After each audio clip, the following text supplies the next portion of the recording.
Good evening and welcome to the May 7th meeting of the Long Meadow Select Board. We'll start with the Pledge of Allegiance. You'll join us. Pledge allegiance to the flag of the United States of America and to the republic for which it stands, one nation, under God, indivisible, with liberty and justice for all. All right, so this is kind of a special meeting. We have a couple of things that we don't ordinarily have. We do have a presentation of accommodation that the fire chief is going to make, and we have some students here to make a presentation, and that's kind of the thing you usually see at a school board meeting, so it's great to have them visit us. I guess we'll start with our the chief, fire chief, if you could tell us about the good news, good things happening in town. Well, good evening. It's my pleasure to sit before the board tonight. I'd like to make a recommendation for a letter of citizen commendation. On February 14th, 2018, while walking his dog on Linwood Avenue, Mr. Aidan Bowen discovered a neighbor who had fallen near a residence and was suffering from a serious medical emergency. On this evening, the area was very dark and temperatures were below freezing. Being very observant, Mr. Bowen recognized that this was a serious emergency. He contacted 911, and the police and fire departments responded. Mr. Bowen stayed on scene and directed the emergency responders to the victim. On this evening, Mr. Bowen's actions contributed to a positive outcome for his neighbor. His actions exemplify the meaning of being a good neighbor and a citizen of our community. I respectfully request Long Meadow Select Board issue a citizen accommodation to Mr. Aidan Bowen. Submitted, John P. Dearborn, Fire Chief, Town of Long Meadow. Okay. So the board is signed the accommodation. Please. So I'd like to make the presentation if the board would like to come up. Oh, okay. Aidan? Right. We can have, I guess we walk around. I don't know where our official photographer is. Hey, Chief, have this for the background so good. Yep.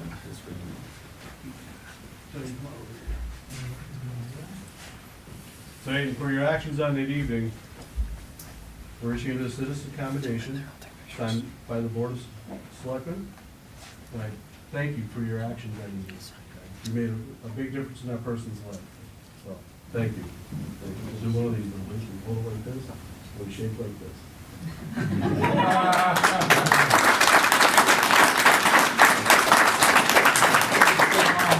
Congratulations. Thanks for your nice job. Good job. Congratulations. Thank you, guys. All right.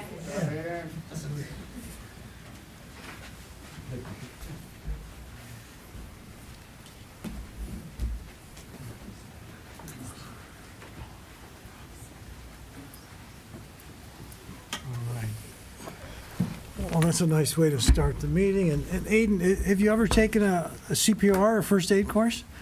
No? Well, I bet you'll be looking forward to taking one.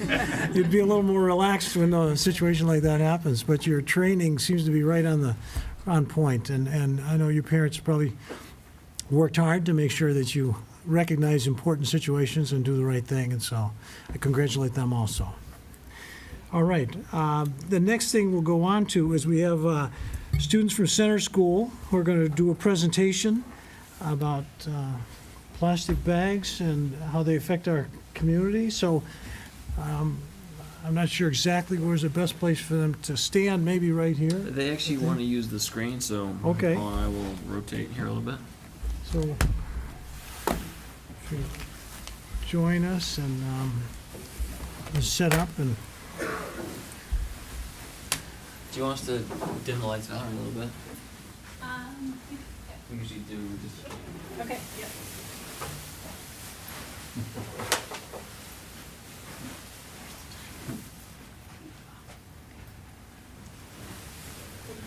you get the timer of the bag that's out there? Pull up the thing under the bag, and there's the timer, can you grab it? okay. And at some point, hopefully we'll see the names of our students who are participating and yourself as their teacher, I guess. Sorry, I'm trying to get the Apple so I can connect to AirPlay. Yeah. Just a little bit.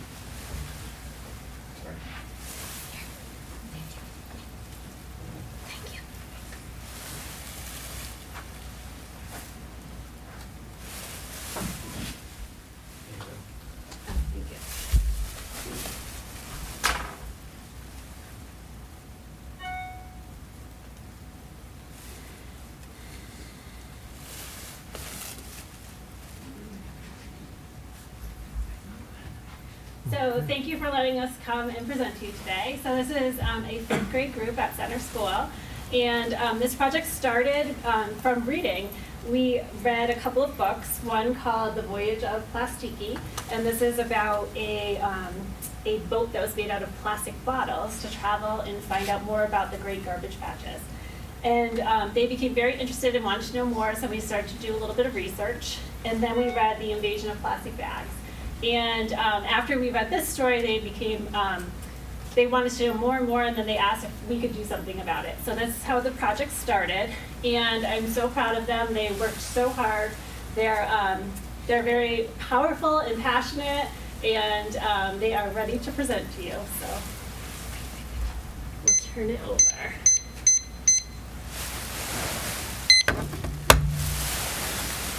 Please Participate. Plastic Pollutes by Sophia, Francesca, Luca. Veronica. and Miss Rent.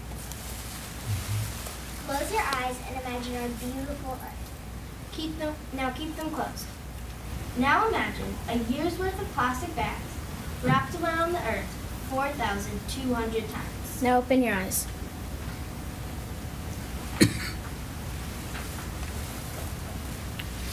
%95 of plastic bags are not recycled. But the real topic we should be talking about is that they can be recycled. Worldwide, we are using approximately 500 billion single-use plastic bags per year.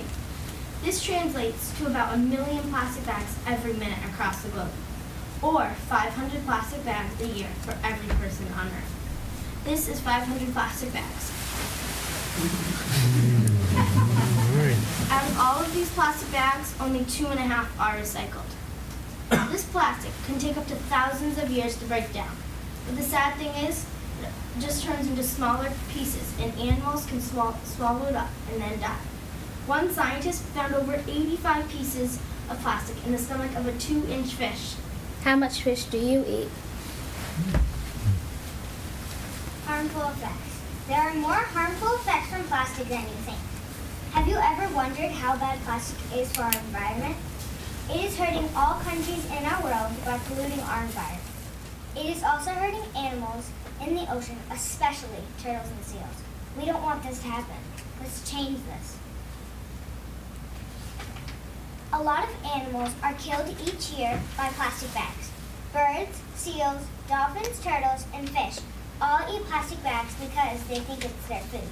100 million marine animals die from plastic bags every year. Many others get injured and very sick. Almost all animals can die or get very injured from plastic.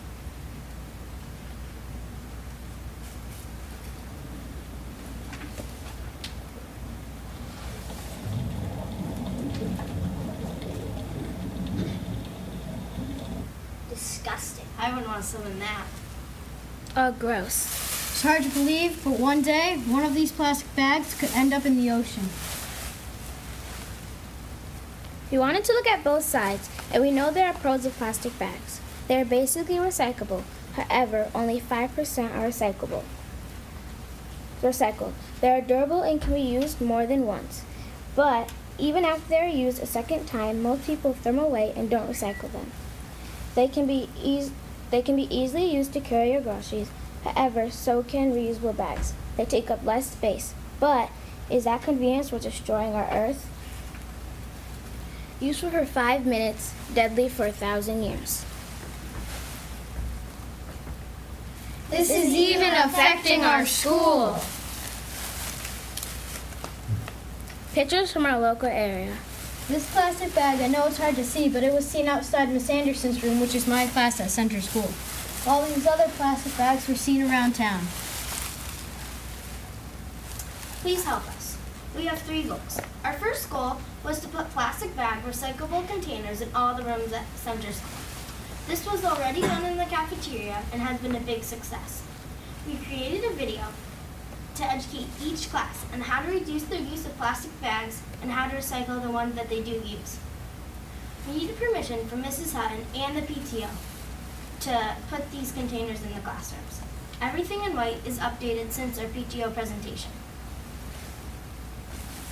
This is 1 week's worth of plastic bags. Goal 1 completed. We also have 2 other goals that we want to accomplish. This is just the beginning. Goal number 2 is in progress. We presented to the school committee and followed up with an email. We are working with the school committee to find out the steps to spread this to our schools. Goal number 3. Here we are, presenting to you. We would like to start a movement to ban plastic bags in the town of Longmeadow. The fact is, no matter how much we recycle plastic, it's here to stay. It will never go away. We need to stop making it. We should ban plastic bags in Longmeadow because plastic bags are polluting our earth and it needs to come to a stop. At least put a tax on plastic bags in grocery stores so people think twice before using them. There have been many places that have banned plastic bags. Stop the plastic bag invasion.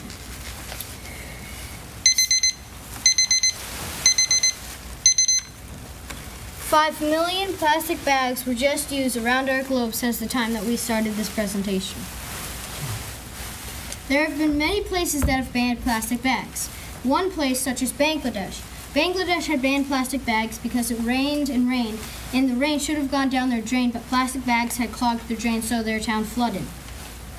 In 2002, Ireland had put a tax on plastic bags, and eventually people stopped using them. Now, it is socially unacceptable to use plastic bags in Ireland. Let's follow their lead. They've been in this place for 16 years. What are we waiting for? Many local communities have followed their lead. Amherst and Northampton have already banned plastic bags, and the town of Springfield has proposed a ban. There were 61 cities and towns in Massachusetts that have plastic bag regulations. Since the time that we started our presentation, now there are 73 cities and towns in Massachusetts that have plastic bag regulations. We're going to scroll down to the L section. Where's Longmeadow? It's not there.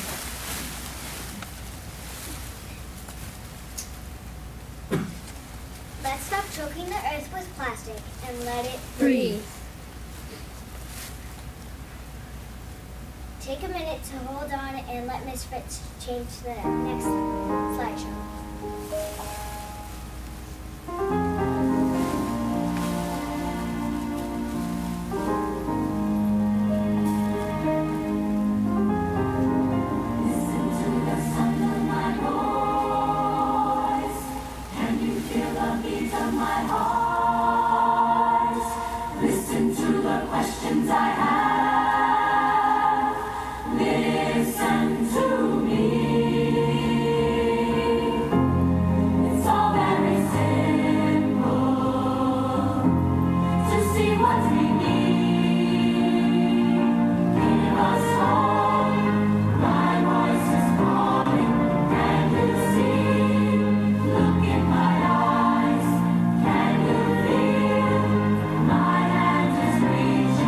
Here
hope But they are sad and outraged as we were when we learned this information. This is This is absolutely unacceptable in our day and age. We realize we are non-voters, but our voices do matter. We are the future and we want to make it brighter.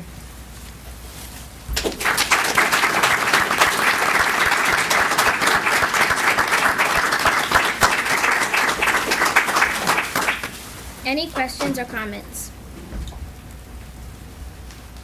Well, I would like to thank you for the presentation. It looks like you put a lot of work into it, and everything you said was very valuable for people to hear.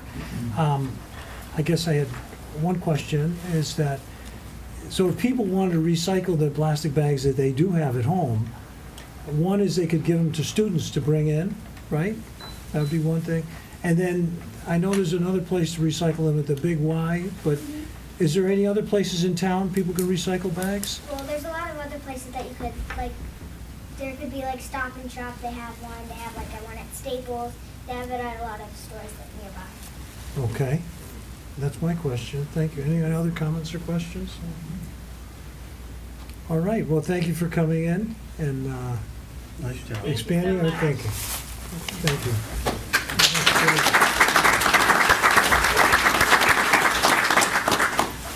Now, I can remember seeing a film that, I took some students to Monsanto, and they had a movie there called The World That Nature Forgot.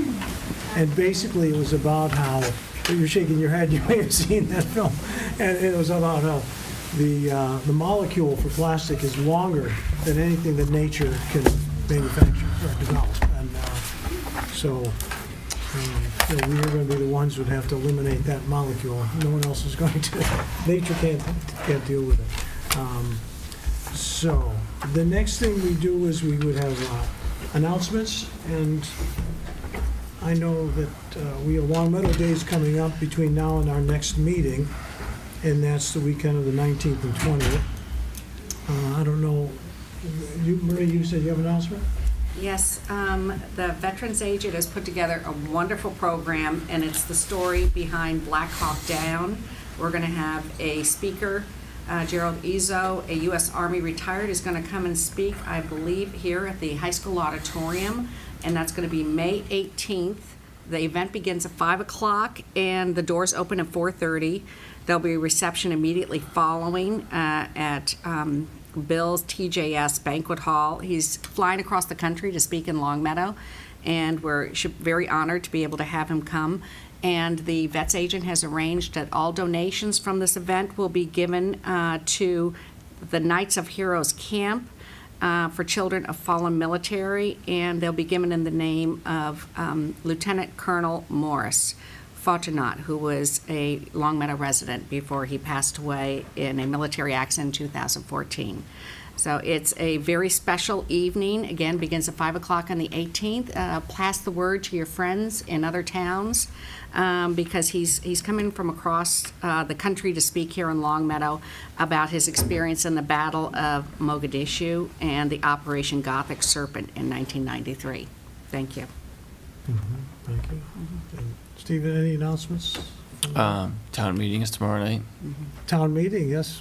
We are, last year we demoed an electronic sign-in. We haven't gone in and purchased that equipment, so we'll be doing the sign-in the old-fashioned way, so make sure to get there, leave a reasonable amount of time so people can check in at a steady pace versus everybody all arriving 5 minutes before town meeting, so we can start on time, which I know the moderator likes to do. I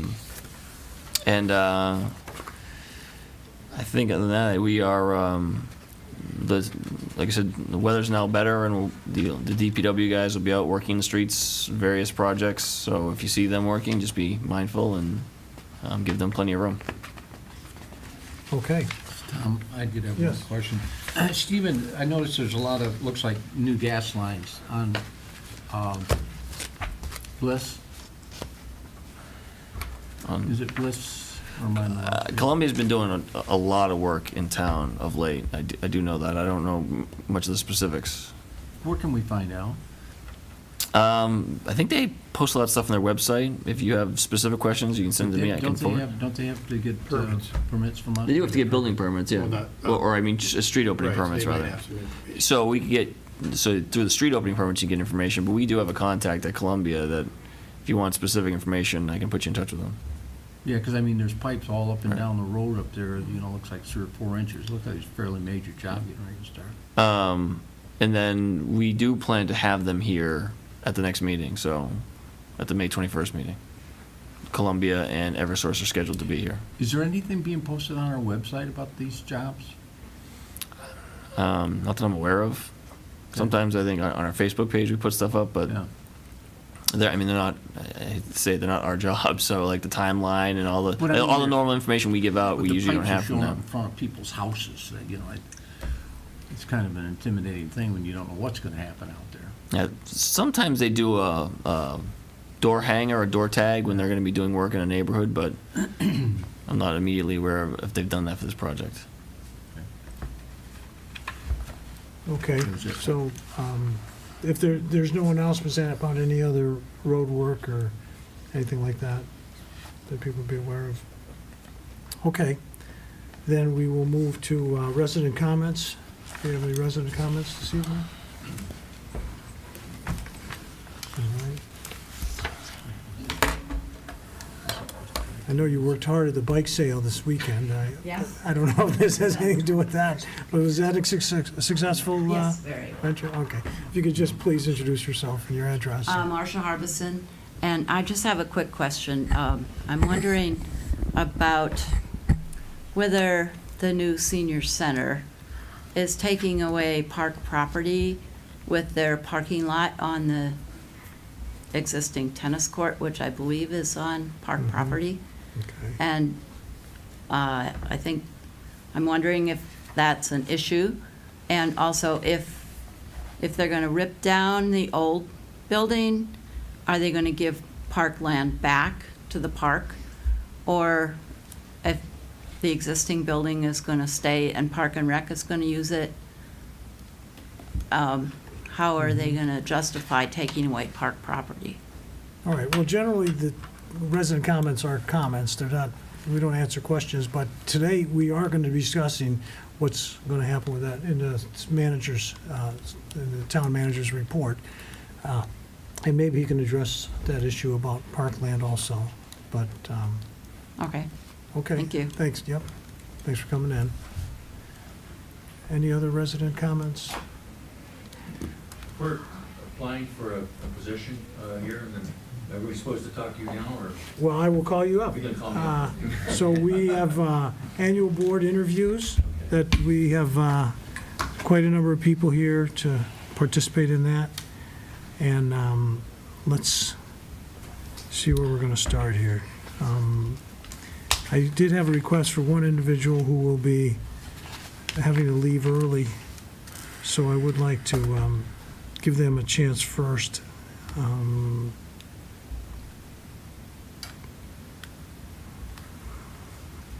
I thought I had this, oh, here it is. I have these all lined up. Okay, so we look at our, yes, Stephen Weiss, if we could start with you, and you are applying for the, the Historical Commission as an incumbent for a 3-year term. So if you could just introduce yourself and. Sure. First, thank you for taking me a little early. I do have another engagement this evening. And I am my name is Stephen Weiss, 18 Pioneer Drive. I think there was an old vaudevillian who said, never follow an act with kids. But I'll try. I am seeking reappointment for the Historical Commission, excuse me. I think I've been on for 9 years now. And I sort of get I think the town gets sort of a threefer with me, because I'm also the Historical Commission's designee on the Community Preservation Committee. I've been the chair of the Community Preservation Committee now for 4 or 5 years. And I'm also one of the designees on the Demolition Delay Committee. I first joined the Historical Commission because I love history, and it was maybe a little self-interested. I wanted to learn more about the town, and as time has gone on, I feel like I have, and B, I've contributed pretty well. This has been an active year for the Historical Commission, in large part because of the activities and events going on with the Brewery Young Mansion. We've also recently gotten out a letter to all of the members, all the residents in town who own houses that are subject to the Demolition Delay Committee bylaws, that they're aware of it, because over time, I'm not sure that everybody is aware. The Community Preservation Committee, which is also, again, which I'm chair of, I think I've said this to this group before, I think it's the most functional committee I've ever worked on. I think we've done a great job over the last few years of really providing some structure both to the application process and also monitoring what goes on with the applications once they're approved. And I'm a strong supporter of everything the committee does. Be glad to answer any questions, but I would very much like to be reappointed for another 3-year term. Okay. Any questions for Steve? If you have any free time, I think there's an open on Capitol. You might have to ask my wife about that, who's sitting here, to make sure I don't say yes to a question like that. Yeah. Well, we appreciate all your time, and you contribute quite a bit. It's nice having that overlap with 3 different committees, and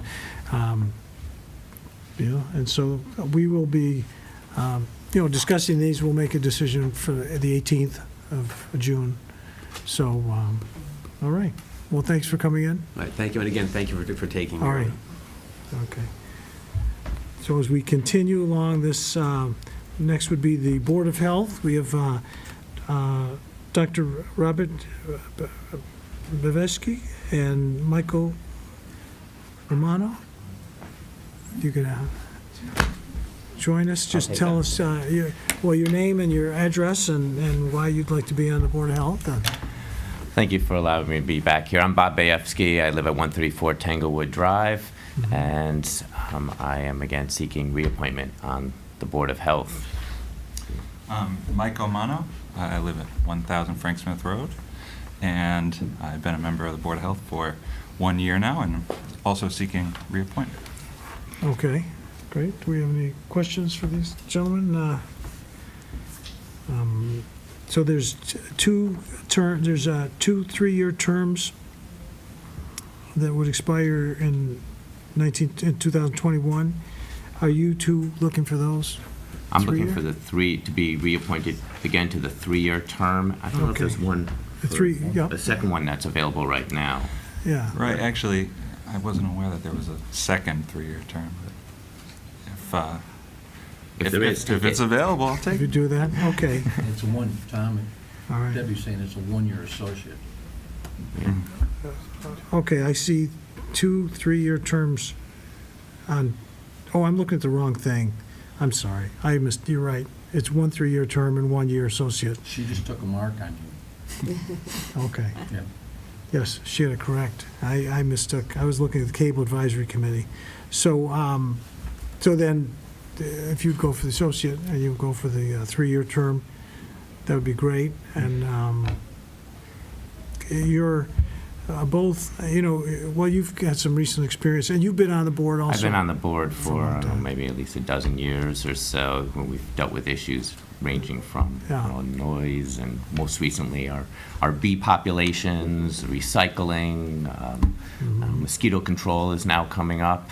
It's just an endless stream of issues before us. Maybe plastic bags will be another hot issue, but it's a committee that I think serves a serious function in town, and we have a really good committee who's committed to making sure that we do the right thing for the community. Yes, well, if the number of things that affect the health of Long Meadow residents keeps increasing, we may have to increase the size of your committee, because you certainly do have to deal with a lot of things. All right, well, thank you for coming in, and we'll let you guys know by the 18th. Yep. Thank you. Okay, and now we have the Cable Advisory Committee, Donald Holland and Fred Rosenberg. Step up, and this is the one we have 2 1-year associate terms and then 2 3-year terms. If you could just introduce yourselves. Hi, I'm Don Holland. I'm seeking reappointment for my third term for Cable Advisory. I enjoy being on the committee, and my experience as a patent and trademark attorney helps me understand the licensing because I worked in licensing in my profession before I retired. Okay. And it's nice to try and keep Comcast, have Comcast keep its word and follow the license agreement. There have been a few times that we've been able to manipulate or work with Comcast, for example, to make LCTV an HD channel as opposed to an analog channel before. And so I've enjoyed working with members of the committee, and I've worked with most of them for about 6 years now. Okay. And Fred? I'm Fred Rosenberg, 40 Grassy Gutter Road. I've been on the committee for a year as an associate. I've enjoyed being part of the committee and understanding what's happening with our relationship with Comcast. My background, I was a broadcast engineer for a number of years before I ended up leaving the broadcast industry and becoming a programmer. My primary concerns are universal access to the internet for everybody in town, Wi-Fi. I prefer wired, but that's not realistic. Wi-Fi. And I feel everybody should have access to proper channels such that they can stay informed. And I think the fact that I do have an electrical engineering background brings a different side in, since I don't have the faintest idea of the stuff that you understand. Thanks. Well, great. Well, thank you. You know, I know we've talked about that before, having, you know, Wi-Fi available to all residents and as almost as a utility.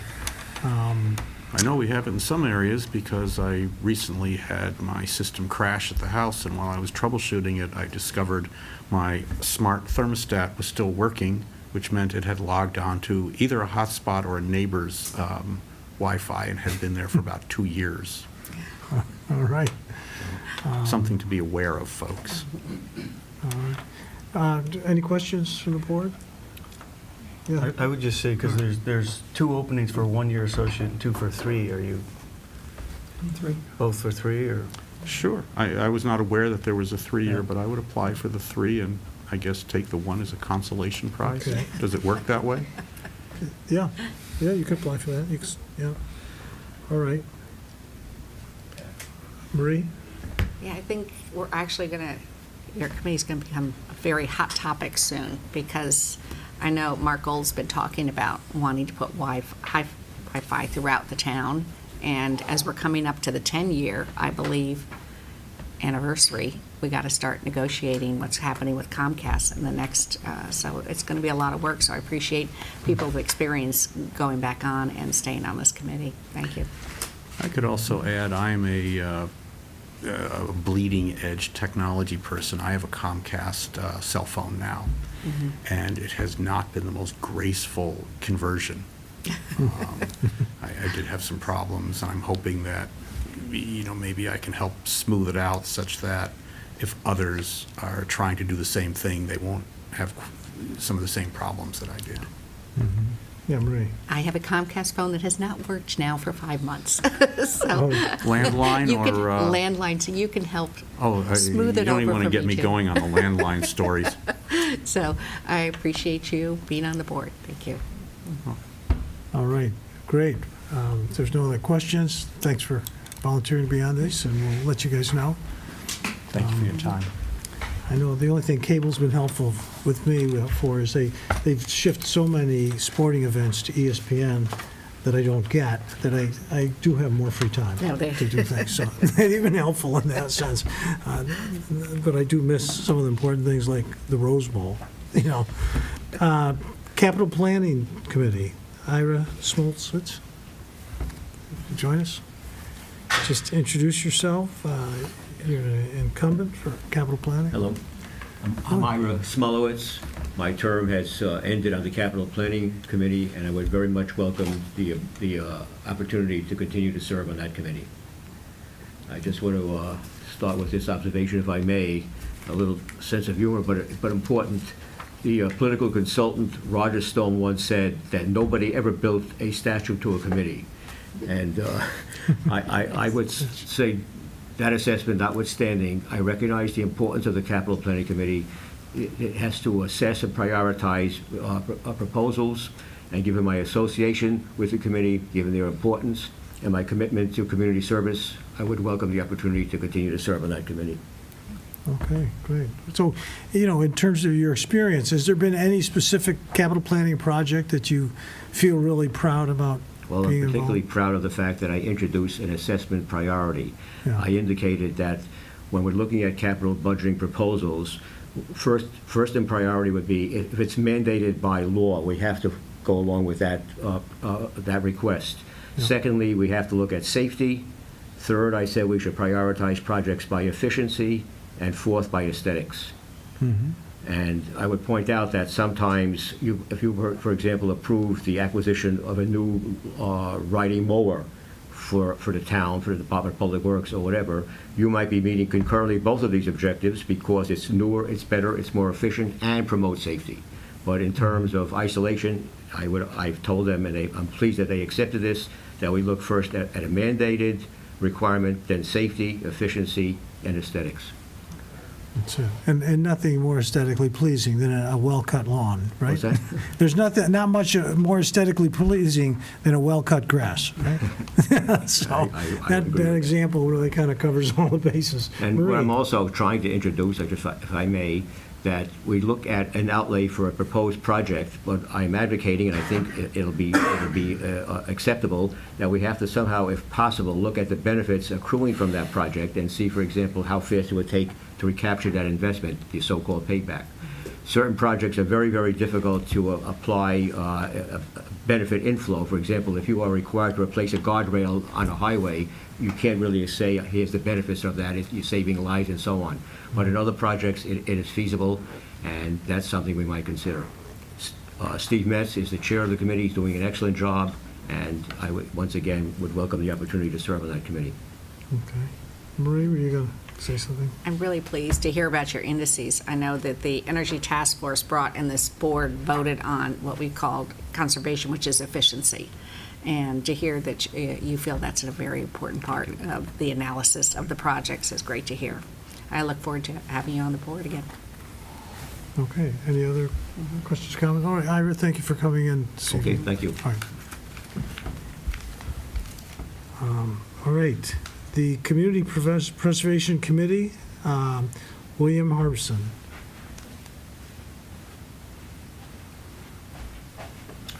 I'm Bill Harbison, 217 Farmington Road, and I would like to be a member of the Community Preservation Commission because Steve Weiss said it's the most functional commission he's been on. That's a great advertisement. I bring no particular experience. 40 years of cardiology does not necessarily qualify for me for this, but I've been aware of the projects that have been undertaken by the commission, and I feel that I would like to participate. Okay, great. Do we have any questions? Mr. I've been involved with other things in town, but not in town government. This would be my first foray into town government. Right? So this is your first committee that you'll be on? This would be my first committee. Yes. All right. Well, I guess it's glad we started with one that's so functional, and hopefully we'll see some others over time that you'd be want to participate in. All right. I guess that's in. Have you? Do you read about preservation or anything? Have you? I've just been aware of the projects that have been proposed for 2017 and 2018, and I thought that they were very useful, very good for the town, and I think it's something I could get very interested in. Oh, good. Well, thank you for noticing that we have things that are interesting and need help with. So, all right. Well, we'll get back to you. Thank you very much. All right. And so next we move to the Conservation Committee, Stephen Gazzillo and Christopher Nolan. Hi, Chris Nolan, 97 Salem Road. Stephen Gazzello, 119 Viscount Road. Okay. So, tell us a little bit why you'd like to be on the committee? I've been a Conservation Commission member, commissioner for 12 years, I believe. I started as an associate Conservation Commissioner, so there was a little bit of a learning curve, but we're in a little bit of a deficit. We've had trouble actually recruiting and getting people to participate, so I'm pleased to see you here. It's been, it's a balance between representing preservation, if you will, and upholding the Wetlands Protection Act, while at the same time working to respect those who want to construct and build within the town and understand the balance. And we've I think we're also a very functional commission. We also have responsibility for the community garden and open space, and I think there's an exciting project with Fanny Stebbins transferring into a really exciting prospect, and working with Silvio Conti and the various groups involved. It's a great opportunity, so the Conservation Commission is playing a role in that and making sure that the town's interests are also represented in that. So those are some of the things that are going on. Okay, yeah. Hi, I've lived in town for 30 years. My kids have gotten older. I find myself with a little free time. And my skills, I think, are particularly suited to the Conservation Commission. I'm a project planner with an environmental engineering firm now. I just, in April, earned an invasive plant species certification program, management program certification from UMass. It's a subject I've been interested in for many, many years. I did practice law for 22 years. I got better. So I find myself in a position where I could offer some of my time and services to the town. And so that's, I'd like to offer my services to the Conservation Commission. Oh, great. Well, it sounds like it's an exciting time to be joining that committee, because with, like you say, with Silvio Conti work. Yes. And what you mentioned about the invasive species, we've been working to deal with that issue now for a while, and it links into the Community Preservation Committee as well. They've helped fund some of that effort, but it's an ongoing effort. Oh, yeah. Yeah. I was going to ask about that, because I know there's it's a huge area that they're doing, taking out the invasive species and putting back what are native grasses and. That's correct. And stuff. So where is that? And that's been going on for a couple of years now, or did it start Well, last it's year? a combination between Fanny Stebbins and some of the open space, and you have to work in concert with multiple areas. You can't just do one space and think it's going to solve all your problems. So what you're saying is it's going to be ongoing probably for a long time, and we have to do it gradually from funding standpoint and also for the environment. So, but I think the folks working on Silvio Conti and the effort that they've been putting, I think they have an event, in fact, this Saturday, planting of trees and a guided tour of that area, so you might want to make note of that. But it is a challenge. And we'll continue it. Go ahead. Invasive species management is always an ongoing process. It almost never ends because they're never going to stop coming at you. So there always has to be some funding, and there always has to be that management incentive to keep going after it. And as long as you can do that, you can manage it in the places that are most important to manage it. Yeah, and that's pretty labor intensive, because there isn't really a lot of machines. I mean, you have to get people in digging up small areas, right, and not Very disturbing intensive. everything We look else. for volunteers to help. We've had some great folks that have led the effort, and we also try to do it responsibly, so that, while we're combating this issue, we're not, we're doing it responsibly in terms of the environment and not adding anything that would be harmful. And hopefully we It's a tough can. battle. Yeah, but the feds will bring in professionals, and they'll bring in people, and maybe we can Right, learn we will- something we from will- how they do it. Right. Yeah. It'll help us with other areas of town. Marie?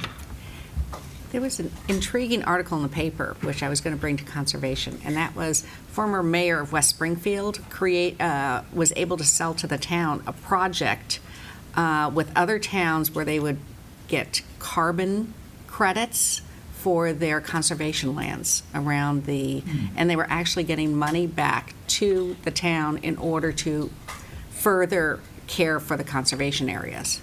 And so if you could look at that model and see if it's going to fit, it might not, since we gave so much to the federal government and the Fanny Stebbins became the Conti preservation, but it might be something worthwhile to look into because we have acres and acres of land down there, and I know you can always use the extra funding to work on the invasive species and everything else. Certainly talk to our chairman about that as well and bring it up at the next meeting. Okay. Thank you. Okay, great. Yes, Richard? Yeah, there's no doubt about it. It's just a gem to go down into the Meadows area and that whole zone. I mean, we're so gifted in this community to have that resource, that natural resource down there. I was wondering, does your committee do anything or any thought process into aquatic management in that area? Aquatic management. Yeah, doing your species removals that are in there and. Well, issues within the Connecticut River are definitely come before us, and we have dealt with some of that. I don't, and definitely any wildlife issues that relate to Conservation Commission, we've dealt with that. I would say yes. Yeah, I don't know about it being in a proactive way per se, Right. but maybe that's something we should Seems also like talk there's a lot about. of grant money out there if we have an effort going forward. Right. It just seems that, I think you know as well as I do, there's untapped millions and millions and millions of dollars for environmental type issues and improvements. The other question that come up, and I don't want to put you on the spot, Steve, so dodge the questions if you'd like. We have a phenomenal amount of acreage in our town that is under conservation control. Quite often beautiful acreage, such as the meadows where all the farmlands are at.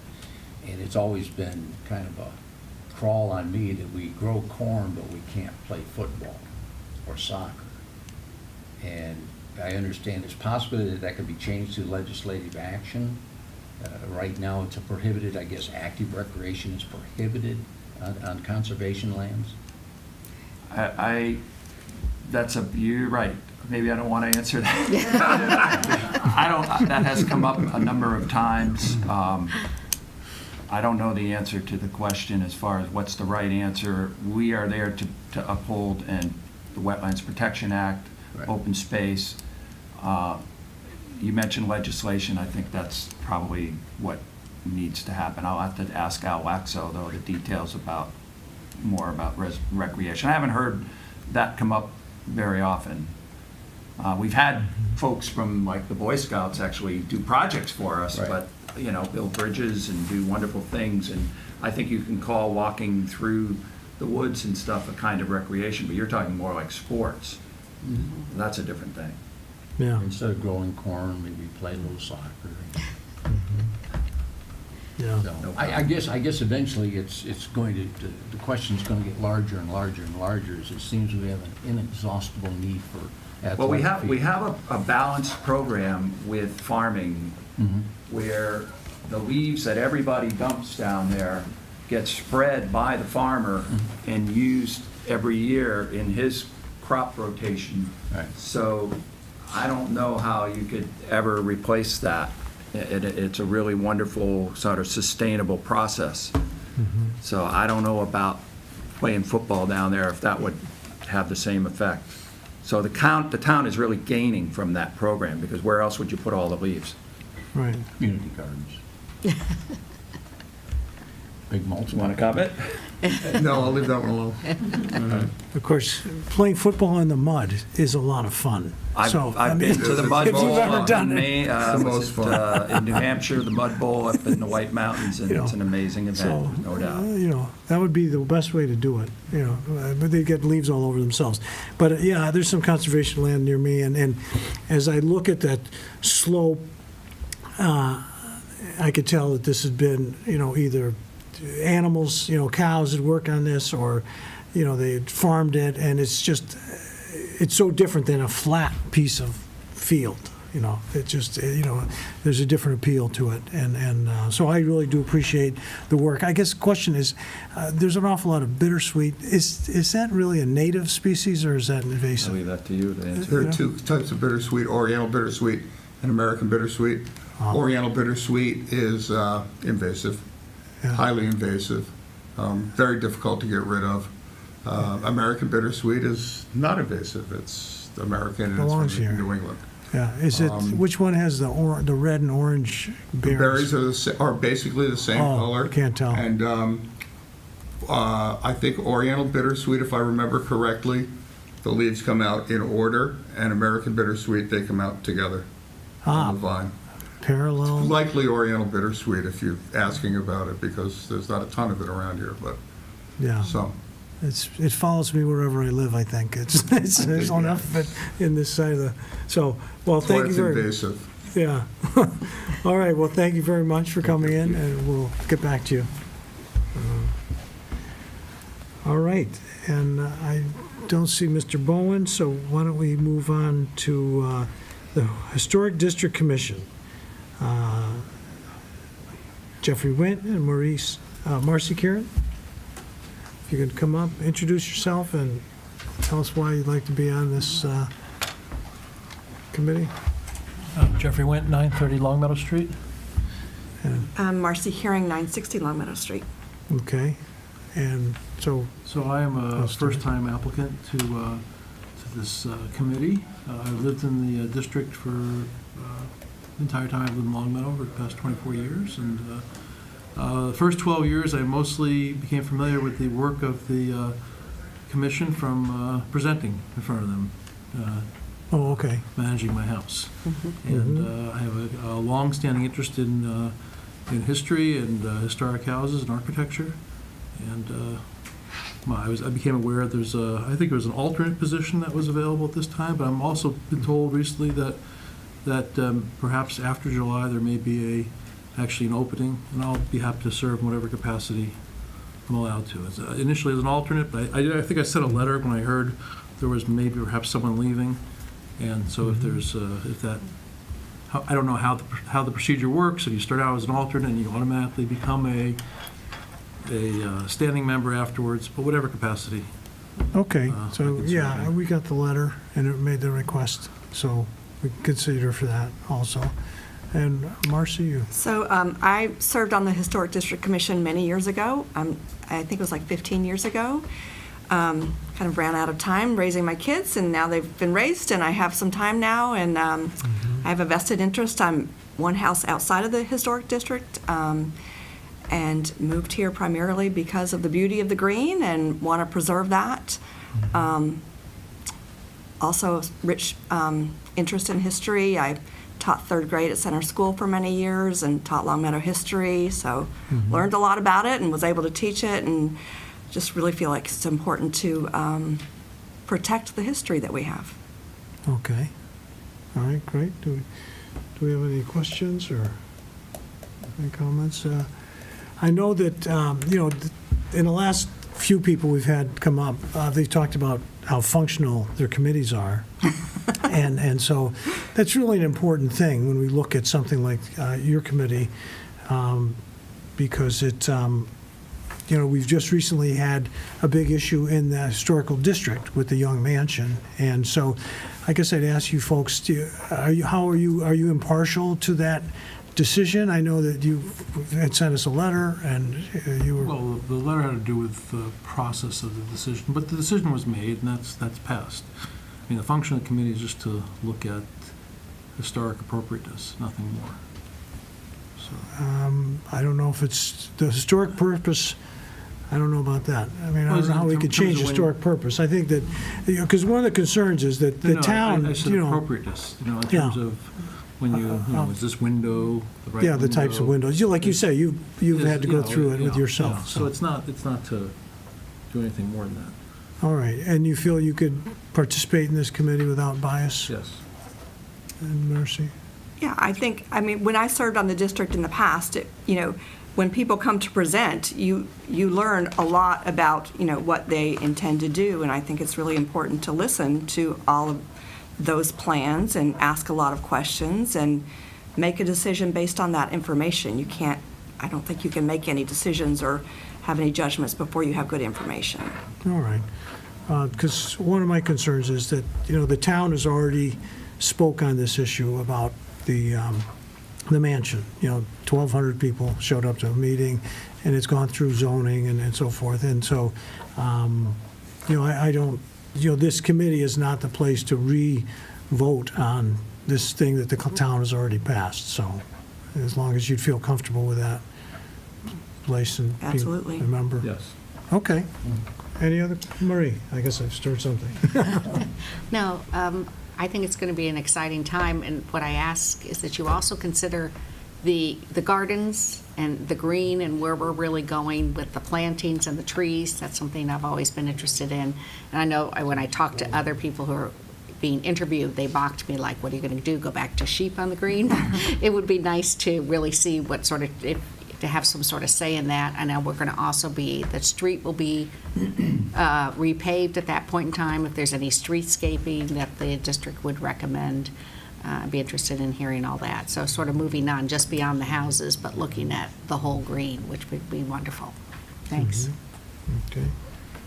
I had one Yeah. question, Tom. Reading the bylaws on it, for the makeup of the committee, it said at least 2 members should live within the district. And I believe right now we've got 4, possibly 5 people serving on that committee that are, have homes in the district.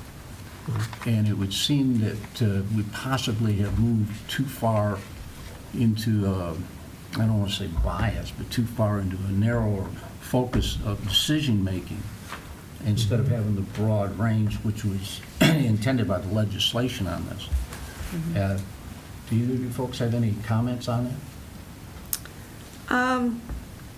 No, I mean, I imagine that the committee makeup is because people do have a vested interest. They live there. That's their front yard, their backyard. I don't feel one way or the other about the makeup of the committee.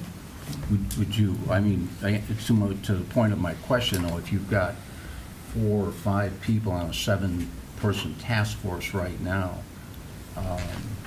and you're both wanting to be on the committee, and that would possibly go 7 out of 7? No, I'm not in the historic Okay, district. you're not, okay, I thought you were, so it would be 6 out of 7.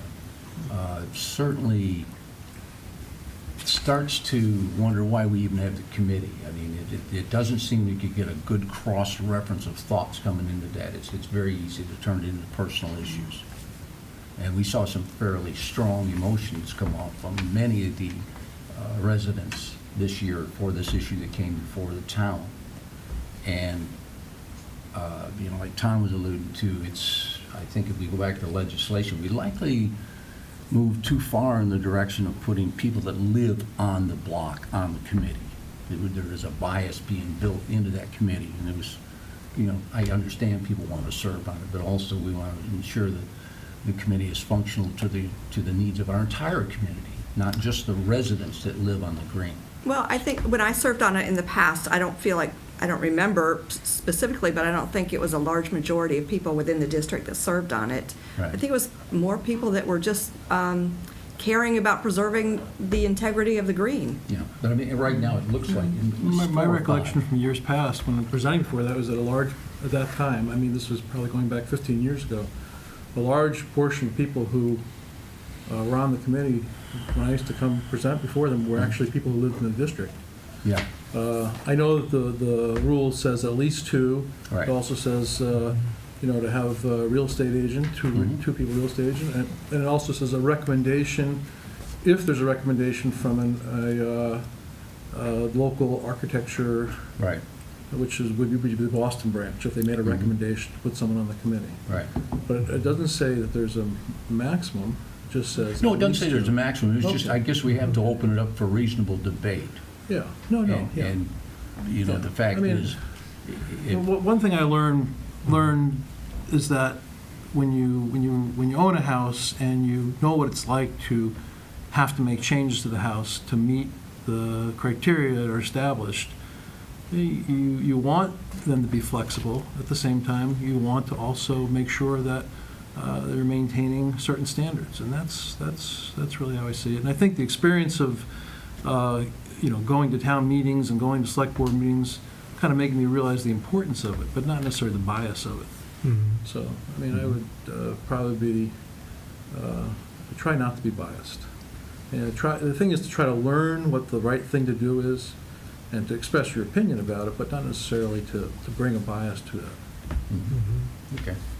Thanks, Tom. Okay, and so there's the two of you here tonight, but I understand there's a number of people interested in this committee. This is like become the most popular committee to be on, I think. So, but we will, we'll get back to you. We'll make a decision by the 18th of June. All right. Okay. So thanks for coming in. All right. Thank you.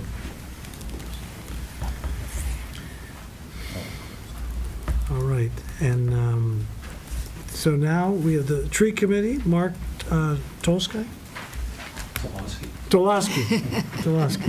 Good Polish kid. It's Polish, it's not Russian. Hi, good evening, everyone. Hi, Marie. Good evening. Thanks for... Your address and... Yep, Mark Tolosky, T-O-L-O-S-K-Y, 83 Willowbrook Road. All right. 26 years. Thanks for having me. This is my first application to sit on a committee and serve our community. Current member of the committee, Dr. David Marinelli, is a friend of mine. He's a physician. We work together at Bay State Medical Center. And our scouts, our sons became Eagle Scouts together in Troop 32, so I know Dave quite a bit and spent a lot of time in the outdoors with him. So he asked me if I would, he knew I was recently retired and I had a little bit of time, and he said, would you help out the town with something that's a little bit fun? So I understand that there's a designated tree warden, and I read the charge of the committee on your website. And I'm not an arborist, and I don't have technical expertise in this area, but I'm a great outdoors person. And at Bay State, I worked in a very complex business environment where I had to deal with a lot of issues where I didn't have content expertise. So I became pretty facile at processing information. We had a lot of boards and committees, so there was a lot of group work, which I'm very comfortable with and participating appropriately.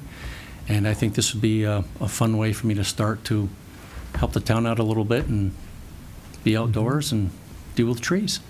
Well, good. I think you're going to bring some good energy to this committee. That sounds great. I do have a lot of that. Good tell. Marie. Yeah, Marie. Hi, and I'll bring up what I mentioned to the other two people, and that is I really would like us to see maybe the tree committee get involved too, and that's a plan for our greens. We have lots of different greens in town, like near South Park and the main green, and what we're going to put in the way of trees there, and maybe developing a plan going forward. With the CPA, we just finally started to open up money is available from the state now to not just repair things around town, but also repair things in our parks. And we've started to invest more in our parks, and it could be tree management too, and some of those projects come forward. So I think there's a lot of exciting things that could happen, and thank you for participating. Yeah, in my work, we tried not to be reactionary, although, emergency things come up and things you have to take care of. But I really like the advantage of foresight and doing kind of multi-year thinking to kind of stage things. And I think that would lend itself pretty well to those particular issues, Marie. That's great. Thank you. Okay. And Mark, are you interested in the 3-year term? Or yeah, there's a 2 and a 3. I think to stick my toe in the water, I'd be very comfortable with the 2 if that works for you. If you think 3 is better. Okay, so the 2-year would expire in 2020, 6 June 2020. So okay. I plan on being here. All right, good. You couldn't have picked something else to do so much further from the pressure you're in for. Well, I'm going out of the house at 10:07 with a shirt and tie on, and my wife Noreen says, "So what's this?" I said, "I got to go up and meet with the select board." She goes, "What are you up to?" And I told her. She said, "The what?" But yeah, I've really enjoyed easing into my retirement. I'm still doing some things for Bay State to help them out, but it was a very demanding job, both physically and psychologically, and I'm just kind of easing my way into some other activities, so I kind of enjoy my time. Yes, well, you're a good advertisement for a healthy retirement. It's fabulous. I believe that is important, so thank you very much for Sure. coming in. Thank you. And we'll get Okay. back to you. All right. Thanks for your consideration. Thank Yeah. you. All right. Yeah, that's District 9. We have, the last is the Zoning Board of Appeals. Jane Mentalewski and, well, Chris Nolan already spoke. but- Good evening, you pronounced that correctly. Okay. Another good Polish name. Jane Mantelewski, 88 Meadowlark Drive. I'm an attorney and I practice in the town of East Longmeadow. And my practice centers on land use and zoning, in addition to estate planning. I've represented several clients in front of various permit granting authorities in the town, city of Springfield, town of East Longmeadow, Ludlow, and the town of Hamden. I've started to see, the importance of these boards in their communities, and I think that considering my experience in the practice area, I think that it would be. I would enjoy being on the Zoning Board of Appeals here in the town of Longmeadow, and I'd really like to get more involved with our town. I've been a resident here for almost 4 years. We moved here when I got pregnant with my first baby because we wanted to be here for the wonderful school system that the town provides, and we really, my babies are starting to get a little bit older, but I really want to start getting more involved with the town. So I thought the Zoning Board of Appeals would probably be a good place to start. Okay, well, sounds like you have a good background for this position, this Thank committee. you. So I'm glad you chose this one. Any questions from the board? Nice to see you step forward to serve. Thank To you. see your credentials are certainly be an attribute to the committee. Thank you. All right, well, that was painless. Oh, it was easy. All right, thank you so much for your time. Okay, I know. All right, so that is the end of that section for today. We'll have more folks at our next meeting, I would imagine. Now, the question is, we have our clerk here. Treasurer. Huh? Yeah. Cheryl is treasurer. Cheryl, yes. Cheryl, please, give us your report. It hasn't been that long, like you're here already. So if you could just introduce and tell the people what your presentation is. Yep. Cheryl Cuddick, Treasurer Collector for the town. I'm presenting the quarterly investment report for March. The town held no long-term investments that exceeded the 5-year limit. Individual bank balances were under the $5 million balance. 2 banks have a safety rating of yellow with Vera Bank, People's Bank, and Unibank for savings. All others received the highest rating of green. The yellow rate was due to a one-time year-end adjustment to earnings as a direct result of the 2017 Tax Reform Act. Both banks have ensured a green rating status for periods ending in March from Vera Bank, and that comes out at the end of May. In the meantime, I am cautiously monitoring the accounts, taking necessary action required within the investment policy. We moved $380,000 from the operating budget to our OPEB account with MMDT, which is currently earning a rate of 1.99%. An OPEB CD matured in the amount of $819,900. I opened a new CD with Belmont Savings for $400,000 at a rate of 2%, and the balance of $419,900 was moved to the OPEB account with MMDT.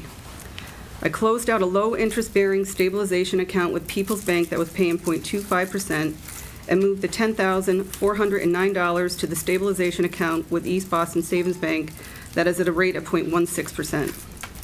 I closed a claims trust account with East Hampton Savings Bank that was paying a rate of 0.32% and opened a new claims trust checking account with TD Bank that is paying a rate of 1.2%.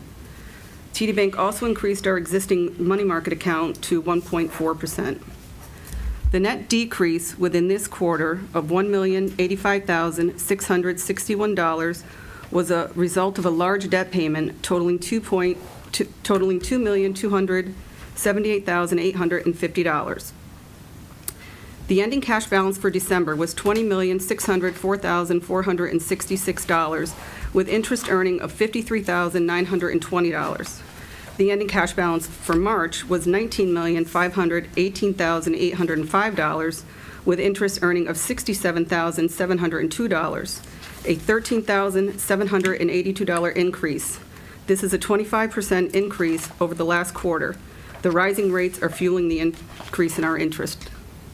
As treasurer, I will continue to seek the best possible interest rates, fund the payable and payroll timely from accounts earning the lowest interest rate, and move funds to yield the highest rates while continuing to practice safety and liquidity. Okay, well, thanks. It's nice to see that someone's getting some actual money out of banks with the interest, because they don't pay a lot of interest anymore. It's coming up. Marie? You mentioned moving the OPEB funds into another CD.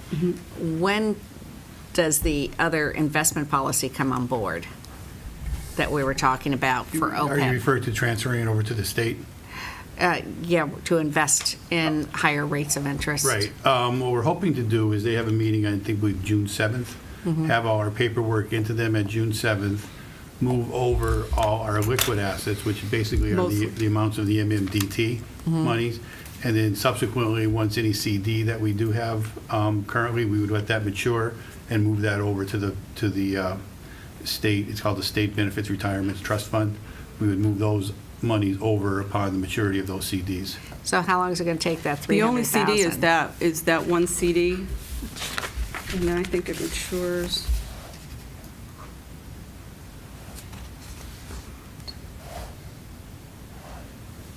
It's February of 2019. Oh, so it's not at like a 3 or 5. It's just like Right, yeah. Okay. Short term. All right. Thank you. Okay, good question. Any other questions? No? All right, Cheryl. Thank you. Thank you. We'll see you again soon. I know you'll be looking forward to it. Okay, so, let's see where we're at now. So I guess we can go to select board comments, which we haven't hit yet. Should we do that, or should we have our moderator speak? Or maybe we could, I don't know if it matters. Well, I don't have a comment. Do you have a comment? No. Why don't we ask our moderator to, do you want to? If you wanted to address the concerns that were part of the public comment time in your select board comments, if you were going to be doing that then feel free to handle that now. I don't mind waiting. It'll be town manager report. Okay, all right then. So, well, then let's move on. Let's do the select board comments and then go to the town manager report, and she'll step up. Okay, so do we have any select board comments? No? Well, I do have one. We are in, there's very few times where Long Meadow gets such national attention. And I talked to Stephen about this, and right now we have a young student from the high school, Bryn Cartelli, who is presenting our town in a very favorable way. She's gracious, she's talented, she's intelligent, she's beautiful. It's like you couldn't ask for a better person to represent our town. She's in national competition with The Voice, and she could win this and win a big contract. And so I think it's right that the town should find some way to recognize her efforts, as we did today with Mr. Bowen, who helped a person who was in trouble on a cold night. It's a nice reputation she gives the town, and so I guess my comment would be that I would like to see us have a Bryn Cartelli Day to recognize and celebrate her good fortune, but also the great representation she's made for the town of Long Meadow. So I've talked to some different folks, and we haven't. Right now, she's in contract with The Voice, and so she can't really, we don't know when she's going to be back. We don't know when's the right time to do this. I thought it would be nice if we could do it for the 20th for Long Meadow Days, make that day, not to take away from Long Meadow Days, but as a select board sort of day. But I haven't heard back, so I don't think that's possibly going to happen. But I guess I would say that in the future, you'll be hearing from me again with this sort of idea. I know it's not a discussion topic, but that's my comment for the meeting. And if we have no other comments, I guess we'll move on to the town manager reports. Steve. Thanks, Tom. And I would just note that the schools have done quite a few things. She's had meet and greets at the elementary schools. They've been viewing parties here. So there have been some things that have been done. So I did reach out to Superintendent O'Shea, and we want to try and make sure that we're, on the same page in terms of events and things like that. So I agree with you. Hopefully more to come. Obviously, the first thing is the family's availability and wishes. So we're trying to work that out. And in fact, I think for those watching at home, feel free to turn us off and watch The Voice and vote tonight, because it's a live elimination tonight. If you really want to help her, that's probably the thing to do. So you're saying everything we talk about from here on isn't really that exciting and important? Not as exciting as her, I guess. No, I know my wife and daughter are not watching this right now, because that's what they're doing. Well, that's good. So anyway, and I know Marcia's here to hear this answer. So the first item I actually have, coincidentally, is the reuse of Greenwood. We had talked about Greenwood reuse strategies as a part of a hypothetical.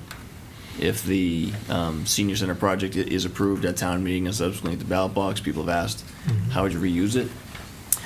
And the basic takeaway, and you do have a memo that we'll go through from Barry Jarvis, but the basic takeaway is that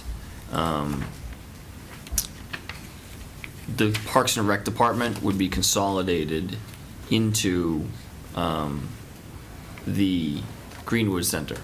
And so the Parks, and I said this the other night at the forum, Greenwood Center is really a Parks and Rec building in which the Adult Center is a subtenant.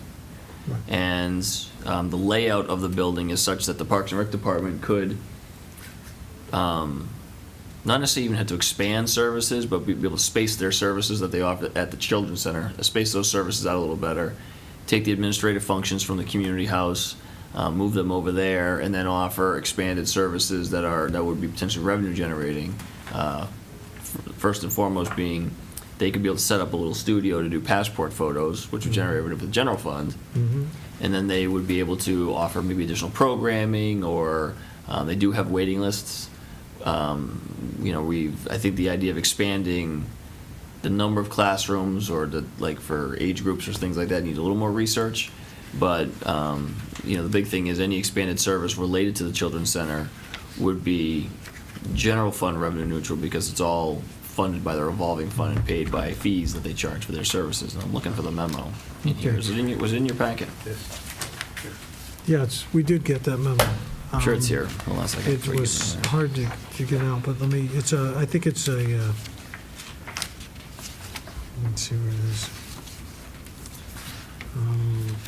But right now, we do passport processing, but we don't have anything set up to do the photos. People have to bring their own photos in, and that would be it would be a pretty, the investment in that can't be much to get a camera. No, it's camera stuff like that. So, Yeah. And if I can just pause on this and talk about the site. As you'll recall, when the select board made the determination to choose Greenwood as the site, it was based on an opinion that we received from council that the land is governed by not Article 97, but Chapter 45, Section 14. And one of the key parts of that is that that the controlling body, in this case the select board, can use it for any department thereof of the town, so that it's not parkland in the Article 97 sense, where if you take away parkland, you have to replace it with something else. So that's the first thing. The first legal threshold is it's different than Wolf Swamp, which we determined was Article 97, so that was that replication space issue. That you'd have to take and then to take it out of park use, you would have to go in the legislature. Those restrictions don't exist on Greenwood. If you look at the site plan, and the site plan is conceptual, but if you look at the way it's laid out right now by John Catlin, the architect, we do take out the tennis courts and build parking area on there, and the building is built on some of the play space right now for what are essentially baseball diamonds, slow pitch softball, quite honestly. And those baseball diamonds are not in as high demand as flex fields, meaning fields that you can play soccer or lacrosse or field hockey or something like that. Mm-hmm. So John Catlin's plan has basically replacing the diamonds with a middle school sized flex field for soccer and lacrosse and things like that. Mm-hmm. And then the gymnasium would be able to accommodate far more pickleball, which is really the number one, physical activity that the seniors that go to the Greenwood, the number one physical activity that Greenwood Parks and Rec, that the adult center and the children's center coordinate is pickleball. Mm-hmm. You can play pickleball all day. I mean, that's how it's a really hot sport. Mm-hmm. In fact, I don't see anybody playing tennis on those courts, but I see people playing pickleball there all the time. Yeah. So, in addition to the proposed gymnasium, which would accommodate 3 indoor pickleball games at once instead of 1 like we can do now, mm-hmm. he also is proposing an outdoor pickleball court as a part of the site plan as well. Mm-hmm. We are, I wouldn't say eliminating recreational assets. We're just modernizing them, changing them to the more high demand recreational programs and more high demand recreational activities. We aren't proposing demolishing Greenwood, and that's part of the plan that I started to talk about. And I want to give Barry Jarvis credit. I started off this effort thinking about relocating offices, doing some things. We had the building analyzed for renovation into better office space, and mm-hmm. it's very costly because of the way the HVAC is. It's all, if you've been in there, it's all around the outside of the windows, and a lot of those classrooms had their movable walls, even though they're kind of set permanently now. Yeah. And so there's to create individual offices, you would have to redo everything basically. Yeah. And so I was really struggling with this, and I want to give Barry a lot of credit. She really looked at it in a much more holistic way, and the layout of the adult center portion of the building is the exact same as the layout for the children's center, and so her ability to use it is really greatly enhanced. One of the things she notes is, the over 60 room, which does have a partition in the middle of it, yeah, can be used for training. There's a nice staff training. Yeah, there's a nice kitchen. AV set up there with a screen, right? So that can be used for staff enrichment and training. Kitchen can be used for programming. That they don't have a kitchen like that for like programming. How to cook certain things. Mm-hmm. And then right now, the children eat their lunch in their rooms, and it makes a mess. And so we have a lot of needs for cleaning and other types of cleaning related activities that go into that just because of the mess that makes. Okay, yeah. The kitchen that the town just invested money in a few years ago, and the cafeteria where we have the congregate senior meals, could be used for congregate child center meals instead, and the meals could be prepared in the kitchen. Mm-hmm. The art room that they have is inadequate. They could take one of the classrooms that are there and use it, create a new, more dynamic art room. They've got some programs that they have at like Old Town Hall or things that take place at the community house that they could consolidate to Greenwood. Mm-hmm. Like I said, there's a lot more things here. They could maybe do an expanded game room for. They think they've gotten away from the teen center as a program, but certainly this would give the opportunity to do something like that. So she really, I think, laid out what I believe to be a very plausible reuse strategy and a minimal cost reuse strategy for Greenwood if the senior center is approved. And like I said, I give her a lot of credit. I wasn't really thinking of it in these terms, and I think this is really. I wouldn't have thought I was going to say this, but I really think this is doable. Like we could do this fairly easily if the adult center moves forward. Mm-hmm. And now, one of the things listed on here is rent rooms for day use. We have groups that want to rent, I mean, something for, I mean, is that? Some kind of, you may have a committee that wants to have a meeting. It's not necessarily a town committee. Mhm. I mean, and those are just kind of, so you could rent a room for like a meeting, or somebody else wants to, Mhm. they have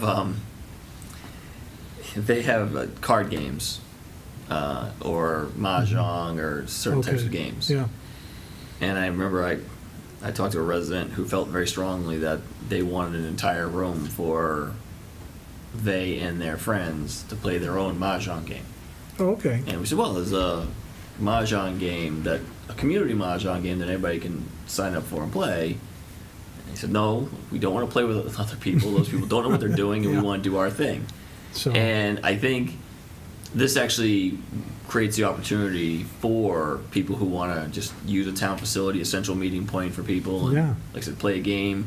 If they have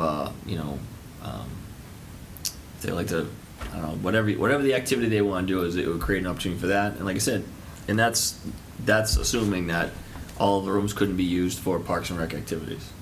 Yeah, that would really expand things quite a bit.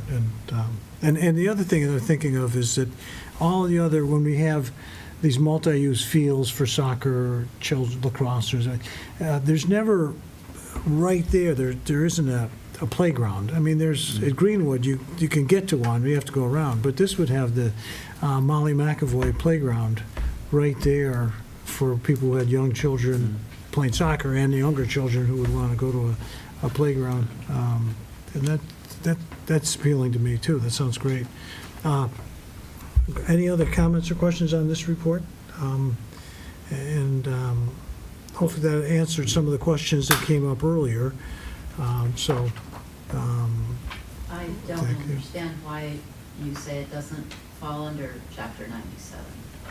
That's what I'm just wondering about. Yeah, and so, So, like I said, the last year when we went through this, the town council did do the research at the Registry of Deeds and did go back to how it all comes down to how the property was acquired. as a school. Under what heading the property was acquired. It wasn't for school. It was for Oh. a playground.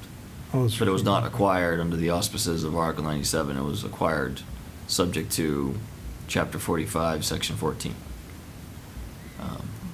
Okay. So. Well, thank you, Stephen. Yeah.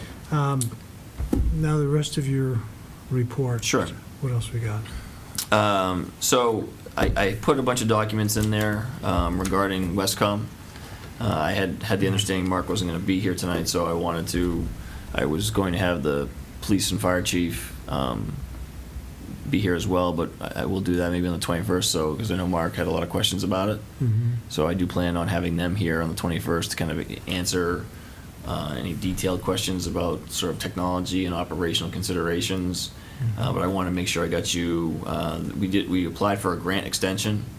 One of the things that happened is, as you guys know, we went, in December, we went from 4 to 2, and that really kind of changed the dynamic of the process.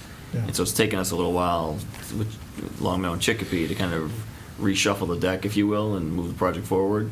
So we lost a lot of time on our grant, which we were supposed to have completed performance on by June 30th. Oh, I see, yeah. So, and I think all that that's articulated, that timeline's written out in the grant amendment. And then a lot of the milestones that we've achieved so far are also in there.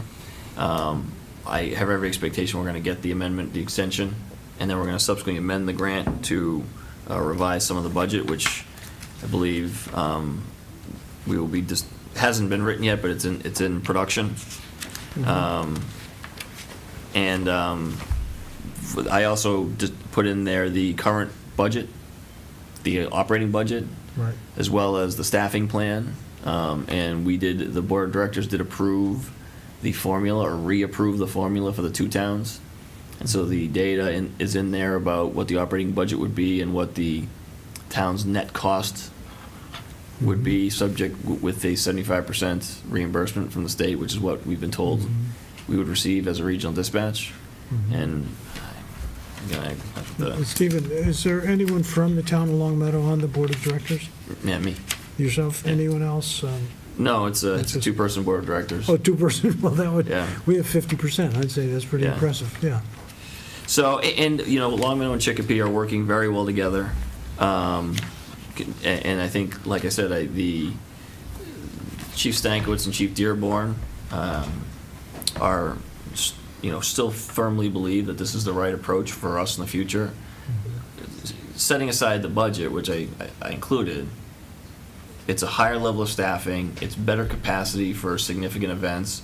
There are capital improvements and capital expenditures that we are not going to have to pay for ourselves. I mean, and again, this is stuff that they'll be able to tell you in more detail. An example is, under the FY18 grant, the money we have in hand today, we're going to be able to get a new phone system for the police and fire department. Their phone system is basically, it didn't get replaced to voice over IP like the rest of us did because of, I think at the time, reliability issues for emergency calls. But they're going to get a whole new phone system as a part of this that we're not going to pay for. And then there's a whole bunch of other equipment. Like I said, they can talk you through when they start talking the technology and the wavelengths and the radios, it's beyond my limitations. But I think they firmly believe in it. And the other thing is, one of the things we felt strongly about from the beginning is taking cell calls locally. Right now, if you call 911 from your cell phone here, it goes to the state police in Northampton, then it gets transferred back to Longmeadow, and more communities are stepping up to take cell calls locally. Right now, we don't have the capacity to do that. And this regional dispatch center will give us the capacity to handle those cell calls. And even as a two-town rec, as you see in the budget, it makes a lot of sense financially for us. I'm trying to find it's kind of all over. It makes a lot of sense financially for us. I believe that we're going to be saving $200,000 to $300,000 a year. We spend about $400,000 a year to run our dispatch center, wages, benefits, equipment leases, things like that. And our assessment to the district under the current staffing plan and budget would be 125 or something like that. 142. 142. So we get the higher level of service, we get the capacity to handle cell calls, we get the avoidance of capital investments that we're going to need to make if we're not a part of a regional dispatch, and that's hundreds of thousands, if not millions, in the future.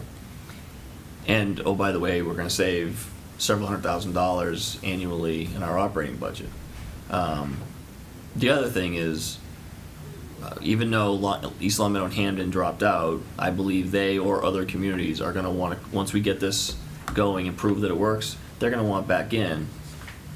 And that means our share is going to go down. Because our share was slightly lower. It went up slightly when East Longmeadow and Hamden dropped out, but I do think that the numbers are still overwhelmingly favorable, especially when you combine the capital and the equipment and everything else. So I didn't want to go too long on this because, like I said, that John can explain it in greater detail, and not only saving money, but I think how having these pieces of equipment and how having these extra dispatchers are going to be able to impact them operationally, and why they believe that this is the best way for the town to handle emergency communications.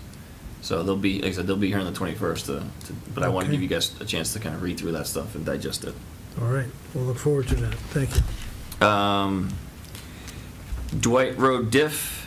So I did announce to the board via email, but I didn't really do a formalized thing publicly. I've been meaning to send out a press release on the DPW general contractor bid. I just haven't gotten to it, unfortunately, with town meeting prep. But as you know, we are in the process of awarding the DPW construction project to Montfort, which is a construction company out of Windsor, Connecticut, so they're local.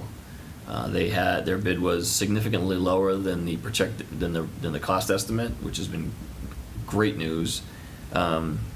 The owner's project manager did a significant amount of due diligence on the firm, talked to them, made sure that they didn't underestimate it at some level. And this is a standard thing. If a bid seems so much different than the other bids that are more consistent, sometimes a mistake has been made, and sometimes they missed something, or in fact that happened on Dwight Road, which I'll get to. you don't want the contractor to go bankrupt in the middle of the job or award it, and then you're looking at performance bonds and the project stops and all this other stuff. So the owner's project manager did some due diligence, talked to them, went through their bid, talked to their cost estimator, they went back, talked to all their subs and their suppliers, and they said that they believe they can do it for what they bid. So that's fantastic news for the town. And we're gonna get ready to kind of have a pre-construction meeting with the contractor, kind of talk about timeline and things like that. I think we want to schedule a groundbreaking sometime in the near future. But that's an exciting development. Okay. The Yes, number? Marie? Oh. 12.7. And what were you expecting? I mean, what was the estimates? 14.5 So, almost. million. Oh, Yeah. I thought 2 million. No, so 12.7, I believe it's 12.7. It was on the, I don't know if you saw, I sent out the sheet. I So think it that's was 1.8 million. When you include all the bid alternates, which were things that we put in as alternates that are necessities, but we were just concerned about meeting the number. It's 12 I think it's 12.7, including all the bid alternates. And I think we were carrying a projected cost of 14.5, and for the statement of probable cost right before we went up to bid. You know. But it's not 1.8, you says it's 1. No, I said million, meaning I said 12.7 and 14.5. I wanted the audience to know what I was saying. So the 8 difference million. is like 1.8. Right. Okay. Okay. So a couple of things on that. The first is, we had a discussion about with the owner's project manager about, I mean, most of the things, there was a lot we stripped out of the building as we value engineered all the way through to get it, to make sure that we didn't miss the bid. I sent out the email about the zero net energy building thing. That's one of the things we were concerned about, that we're going to need that grant money to offset, an overage. It's great news. It's one of those don't count all the chickens yet. We still haven't gotten through demolition and site preparation and all those other things where costs can come out of nowhere. It's funny because Peter Greenberg is on the permanent building committee, and he and I had this conversation because he was on the school building committee for the high school. And bids came back favorably on this. I'm told they made some spending decisions early on, and then when they got into the project, things kind of changed. They found things unexpected. So our position for now is, let's get through some significant milestones before we start talking about, if there's anything that's needed that we missed or something like that, and then bring that back to the permanent building committee for recommendation for the board. Our baseline position is hopefully get it all done and we deliver the building for the bid price. But I think you guys all have been around long enough to know that sometimes stuff happens in projects. So we're going to go forward with the project as it was bid, and we're not really contemplating any changes to it at this time. So the other thing is, and this goes for the Dwight Road project, it wasn't by accident. And I wouldn't say we were lucky to get those bid prices, and Richard was at a lot of these meetings. Weston and Sampson had been saying for a year and a half they wanted to hit the bid timeline basically in February. They wanted to have the project out to bid in February, and that was a sweet spot. And they had been talking to contractors that they work with. They do dozens of these things. And they said, this is the time, this is where people are starting to put together their workload for the year. And so we were laser focused on making sure everything kept flowing, permitting processes, filed sub bids, the advertising deadlines. Chad Thompson and our purchasing directors did a great job. The OPM did a great job. Weston Sampson has continued to do a great job. DPW personnel in reviewing the final bids and finding ways to value engineer. We're really focused on making sure we could get this done. So the fact that we hit the market in that sweet spot and benefited from it financially is something that, like I said, was not an accident. That was a result of a lot of effort by a lot of different people, and they should be commended in helping us do that. And that's one of the things that we were, like I said, after town meeting last year, we said, all right, let's focus on getting the work done. Similarly, Dwight Road, We have a $2.5 million bond authorization from town meeting last year. The base bid for the corridor improvements, which is the 3 intersections, and all of that work includes in the district area, in the 3 intersection area, bike lanes, sidewalks, all complete street compliant, new traffic signals, came in at $2 million. We had projected 2.5. So again, a lot of people being focused and working well together and hitting the market at the right time, we were able to come in under budget. We did have 2 bid alternates that were outside the limit of the district work, and that is sidewalk connections, basically on Deep Woods and on Williams. And so, down Williams from Deep Woods. from Benton to Deep Woods, and then from Dwight in front of KinderCare down to Churchill. Yeah. So we're gonna look to install those sidewalks, so then there'll be basically the loop through our community with sidewalks will be connected, because those are gaps right now. So again, very favorable news. We do have the easements on the warrant for tomorrow night. We have been working with the property owners to get the temporary easements basically given to the town, rights of entry essentially voluntarily. Most are open to that idea. The permanent easement and the permanent fee taking are both going to be from the developer, who has already committed to, no fee donating those rights. So we'll be expected to get this project going as well this summer. So tying back to the DPW discussion, Mark had been talking about streetlights, and he had talked to a vendor at MMA, and we met with them, and we have a article for $50,000 for a streetlight study or feasibility study / audit, and I think that is going to be a needed appropriation and expenditure to give us a different type of analysis than we've had thus far. But the interesting way the timing of things works, we may have the opportunity to use our original Green Communities grant for streetlights again, and we, as you guys know, we've been in discussion with Eversource about this, and the net book value thing, which has been the sticking point, they're not really softening on, but they are listening to, and I'll give them credit, considering different approaches to get it done, including a phased approach, which is something they have not considered in the past. So I think the debate on streetlights is shifting a little bit. I think the timing feels right for us. So I think if we get this appropriation tomorrow night, we'll be really ready to hit the ground running and really advance this issue that we've been really struggling with for a number of years. But you mentioned that some of the other communities are also interested in participating, like West Springfield and Springfield. Well, West Springfield is interested in talking about moving forward. They're looking at it on their end as well. Yeah. I don't know that Springfield is, but in my discussions with the mayor of West Springfield, we both agreed that, geez, if we had Springfield along for this ride, Yeah.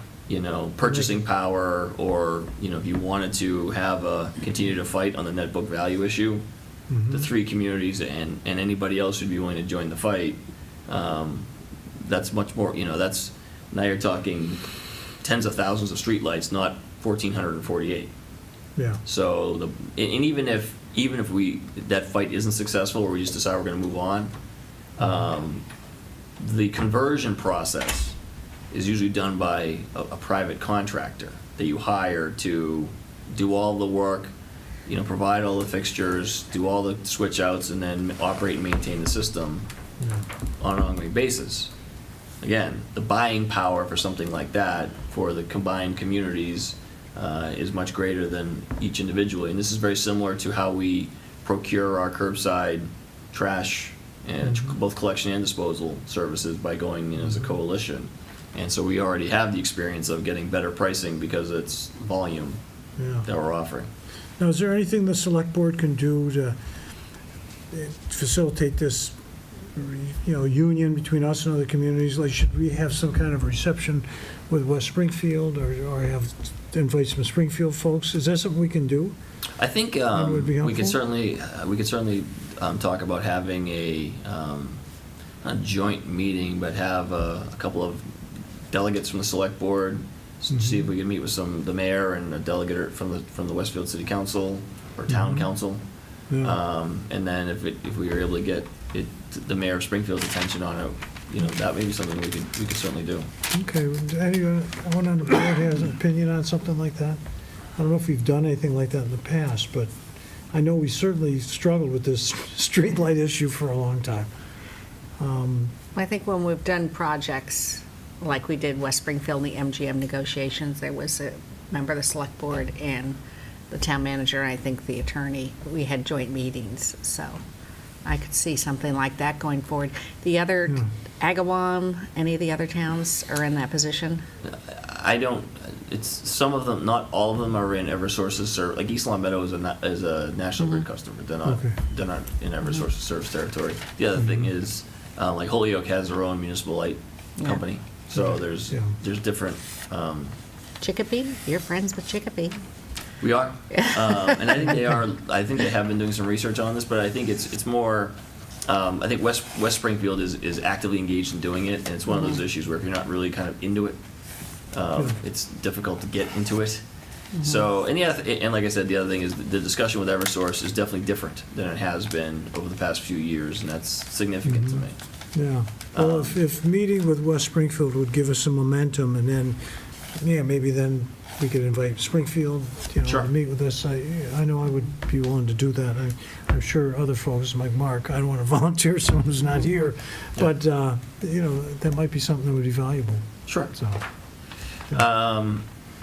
we did get our Tree City designation, Tree City USA designation again. There's a letter in the packet about that. And then there's, just as a FYI, the Solarize thing I've reported on the program that we're working with Steve Morantz, our solar coach, our volunteer solar coach, God bless him. That's submitted. And then the last thing is the select board a few weeks ago approved a fee schedule that was recommended by the fire chief for emergency response cost recovery. Yeah. And there's a memo about an incident in Enfield. And then a summary of the cost recovery that we were able to assess just 1 week, I believe, or 2 weeks after we approved the fee. And I just thought there was some poetry in how that all played out. I have a question. Does that mean before we did those fees, we would have collected zero? Yeah. Zero, really? So we went from 0 to almost 8,000? Right. Oh, okay. Well, that is a red letter day. Yeah, great. That's good news. All right, any other questions for town manager? Yeah, I have a question. When I stepped out, I'm not sure if you talked about Moody's.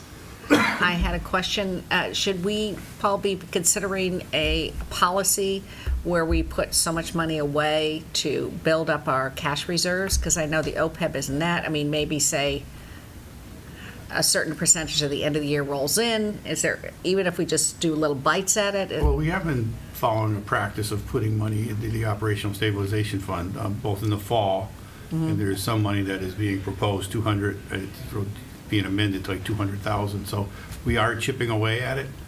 Do you think a policy put in place will make Moody's a little happier rather than just chipping away? We do have the policy that any free cash over 500,000 for the fall, but you may want to look at we could look at something for the year-end policy.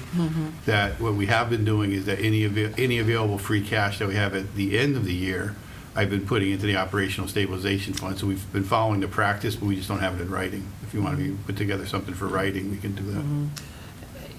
And they make that comment every time, and we can't get too hung up on it because we have a limited capacity to stash away reserves and still meet the needs of the community with the ability we have to levy. And I think I'm sure there are lots of communities that have higher levels of reserve, but their tax rate is also probably significantly lower because they are able to levy at a much higher level than we are. I think they always like to see policies in place, so if we could look at it maybe at a future meeting, what the possible policies could be.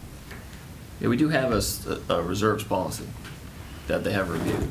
But if we maybe do some changes on it, it might show a trend that they'll be happier with.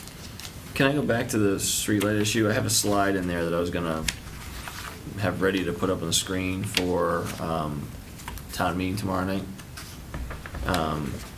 Did anybody have any, if you have any comments on that, just get it back to me. Oh, before was that It's a the, PowerPoint slide, I just wanted to. which thing is that, on the streetlight facts? Yeah, So that's what you were going to put up for tomorrow night? yeah, if needed.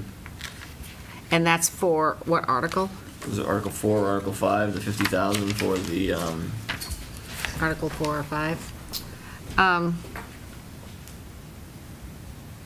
truth be told. Should I we thought- wait until someone asks a question on it? I mean, We can, I mean, I just thought, you know, if the motion gets made and seconded and nobody makes a comment, I'm not gonna rush don't up there. just throw to- it out right. unless people are concerned about it. I'll just have it ready if people have questions.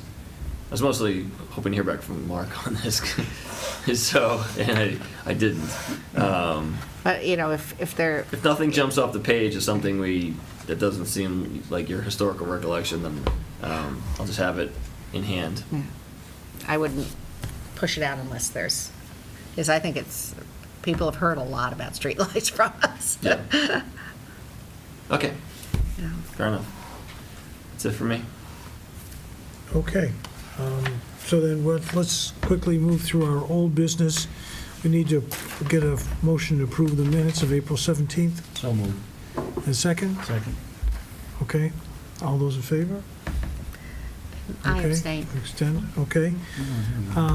We did get a notice from the lawyers, the town council, regarding the making appointments for the, where's this? Oh, to extend the Extend the term of term. the charter Yeah. review committee. Yes, legal opinion on the Charter Review Committee. We got this memo that was in our packet. It says we can do it, right? It shows up here. Can I, I'm sorry to do this. What? Can I have the floor for one more minute? I just want, and Paul noted that I should hide this while the kids from center school were here because there's a plastic bag. But this is the bag that the reminder comes in, and this was the bag that says town warrant inside. Yeah. And I just want to point this out because we had received feedback last year that from people who hadn't received the warrant, and our way of delivering the warrant is through reminder publications where they deliver it. Yeah. And we're obligated to deliver it to every household. And they have a certain number of households that do not deliver. Yeah. And one of the things we wanted to do is make sure people who aren't expecting or don't want it didn't just pick it up and toss it in the recycling bin.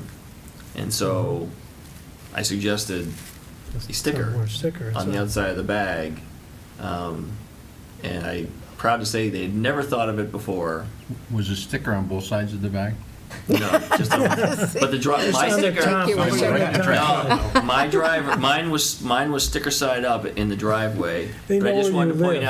out, you know, we didn't talk a lot about it, but we got the feedback. People weren't getting the warrant, and it took a little while to get it done. But we did get with them, and they were. And I give Reminder Publications credit. They were very creative in working with us to make sure that every household, in fact, did get it. Sticker side up? Yes, So now they have a new advertising space, and we weren't able to negotiate terms of a commission for me every time they get paid to do this, but I just wanted to point out this is something that we really wanted to try to make sure that people, you know, see the reminder, know the warrant is in there, and then be able to get it. And I haven't got any feedback yet if it helped or not. I don't know if you have, but this is just something I wanted to point out.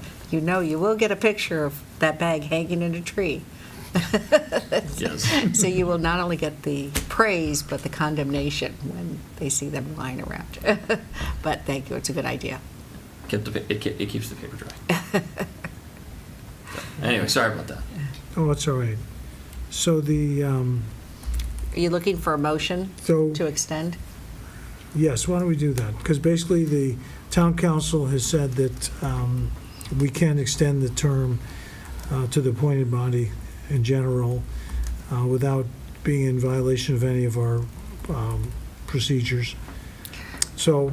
September, did you guys want December? I think the recommendation was for December 31st, so if they need to do a presentation for the fall town meeting or anything like that, that's kind of what they were thinking, December 31st. Okay. I move to extend the charter committee's,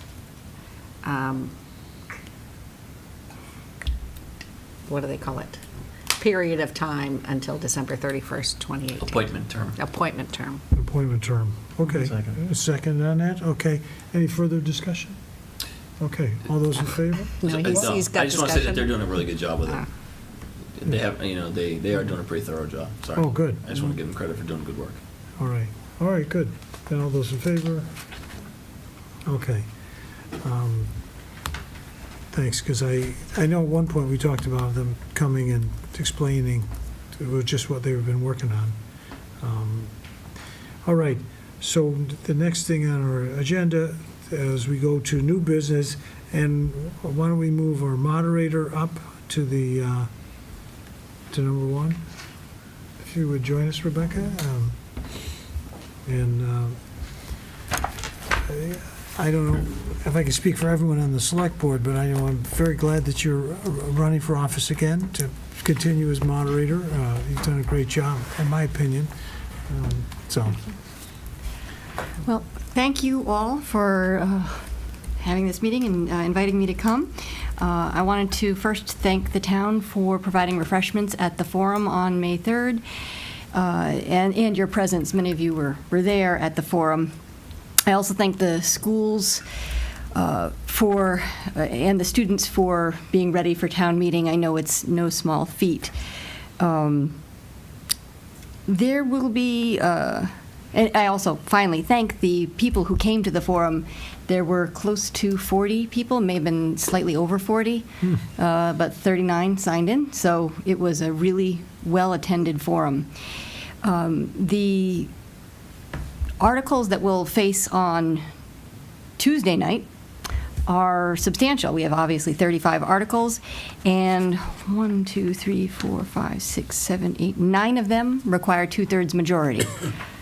One of those, I suppose, may be withdrawn. I think that's Article 28. Is that- We haven't had a chance to get your feedback on whether or not we'd support withdrawal. Okay, so I don't know yet, but there will be likely a withdrawal for another article as well, Article 32. I'm 22? anticipating that one. 32. But Articles 9, 10, 11, 12, 14, 16, 28, 29, and 30 require the 2/3 majority. And I wanted to remind the town that we will be having the counters available should there be a need for a count. And that's double counters per row. And if there's any inaccuracy in the initial count at the row, a recount would be conducted right then and there. So we will ensure an accurate result should there be a need for the hand count. And I understand that there may be some amendments for some articles. As those come up, we'll deal with them accordingly.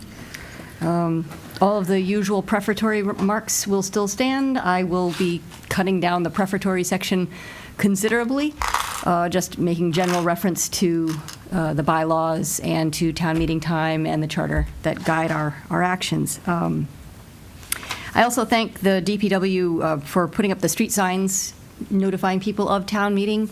They are also going to have towers, light towers, and special handicap parking spots in the front area for people who need it. We'll be having our usual ceremonial aspects. I know there's the awards section, and wanted to make note that I know you had mentioned earlier, Mr. Lucusa, about Bryn Cartelli and recognizing her in some way. As I was rereading Town Meeting Time, I noticed that there's complimentary resolutions that are often offered at the start of town meetings, where sometimes the town wishes to express its appreciation for some achievement or service on the part of a citizen, and the opening of the meeting is that time to do that. So whether it's this town meeting or another town meeting, that may be a time to offer some congratulations or appreciation of Ms. Cartelli's achievements. And Well, if we could do that, this one, that would be great, I think. And that would be the select board. You have the section in the beginning where you're doing awards. That may be a time to do that. So I offer that for your consideration. So I don't know what other people think. We probably need a motion to approve or agree on that we could do that. The problem is we can't do that today because we'd have to amend the agenda. It's no article is necessary for that.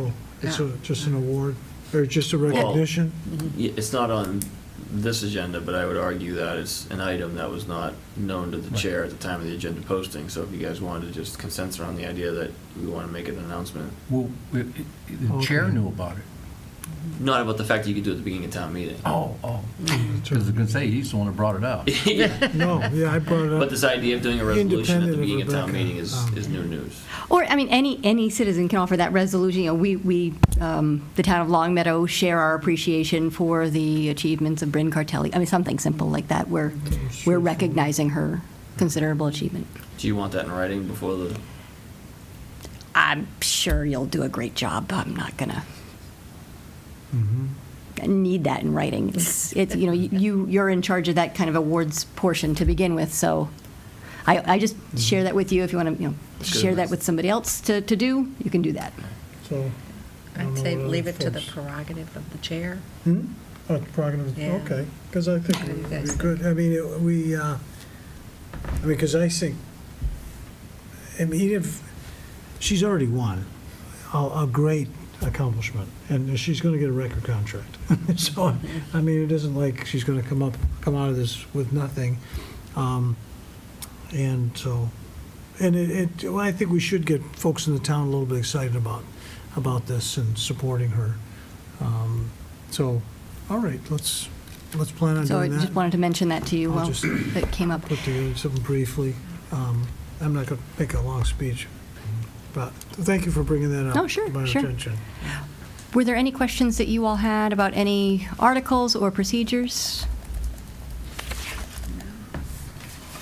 Can I, just since we're on the topic, again, there's consensus on Article 28. I didn't want to change the motions presumptively, but if the board, the planning board reported it unfavorably, which means if it fails the town meeting, it's 2 years before we can bring it back. I've received feedback from people who have looked at it in more detail after it went to the warrant, which is a little frustrating, but nevertheless, it needs more work, is I think the short of it. And the feedback from the planning board, for the board's edification, is it was a 3-2 vote, 2-3 vote. One of the three who voted against it felt like it should be less restrictive. One of the three who voted for it felt it should be more restrictive. And so I think it was more just, it wasn't written all that well, and I think it just needs some more discussion. So I would change the motions just to say under Article 28, motion to withdraw, right? Or dismiss? Motion You get to- to read it, so what do you think, Richard? I think we get rid of it. Okay, there we go. Well, to bring it back, but yeah, for Yeah, this bring it town back. meeting, it needs help. Motion withdrawal.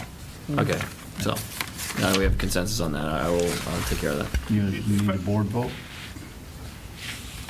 Since we Not put to it approve, on. not to approve the motions. I mean, you can if you want to memorialize with a vote, but it's more just the motions. Go ahead. I didn't start this. No, all right, I Oh, move that's to right, that's withdraw right. He Article can't- he can't 28. put the motion up. Okay. Yeah, I So, move second. to, okay. Well, do we need to open the warrant first? Huh? Oh, for snow and ice? No, it's an action that's going to occur on the floor. So we're approving the action to withdraw it. On the floor, Yeah. okay. That's all Great, we're so we've got a motion, we've got it seconded. Any other discussion or concerns? I'm just going on. Oh, are those in favor? Okay, moving along. If I could also Sorry. bring to the board's attention, I did get the final numbers on the snow and ice removal. So I know what's printed on the motion before you was, an article number 2 is 250,000. Yeah. The final number was closer, I don't have the exact number, but it's closer to 266,000. Mm-hmm. And then there would be an offsetting lesser amount in article number 3. And I will get those exact numbers to you tomorrow morning. Well, Tom has to read them, so. Okay, like I said, I just FYI, one will be like 16,000 higher, one 16 lower. And just as a general reminder to anybody who's listening, you all know this, but we vote on motions, not on the article. So I'll be reminding folks to listen carefully to the motions that are made, and the numbers that are mentioned in that motion are what we'll vote on. Okay. And do we have a decision on what we're doing with Mark's? We'll allow you to Article? change. Or do we Second. want, Because Mark's not going to be here to Mark read. won't be here. It's changed in the updated. Oh, the updated, okay, all right. Oh, right, yeah. Oh, he's gonna, Oh. that's too bad. He likes reading the ones with all the numbers on them. That's, The ones with the budget numbers, you request they be all read to the public, correct? They must be, yes, because we're voting on the specific number. Right. And we can't say as written because there are variations in them. It's much safer to, Okay. Sorry, because I remember I was looking at last year's stuff in preparation. One of the things, there are certain ones that are long, like the sign monument one. And remember, I recall last year I move in terms of the article. Right. So I think that, do our motions say that? Well, 9, like the budget one, 9 gets to be pretty long, too. Yeah. There's a lot of figures and a lot of, But she's saying we should read the numbers, but move in terms of the article, you're saying we could do with the zoning ones? Well, any of them, right? Or there's certain ones need to be, I recall certain ones need to be read and certain ones can just be moved in terms of the article. for example, like Article 2, we would have to say that number. So if there's a specific number that we need to borrow, raise, do something with, If the motion is different than the article, I think is, or if the article includes the numbers, what you're saying.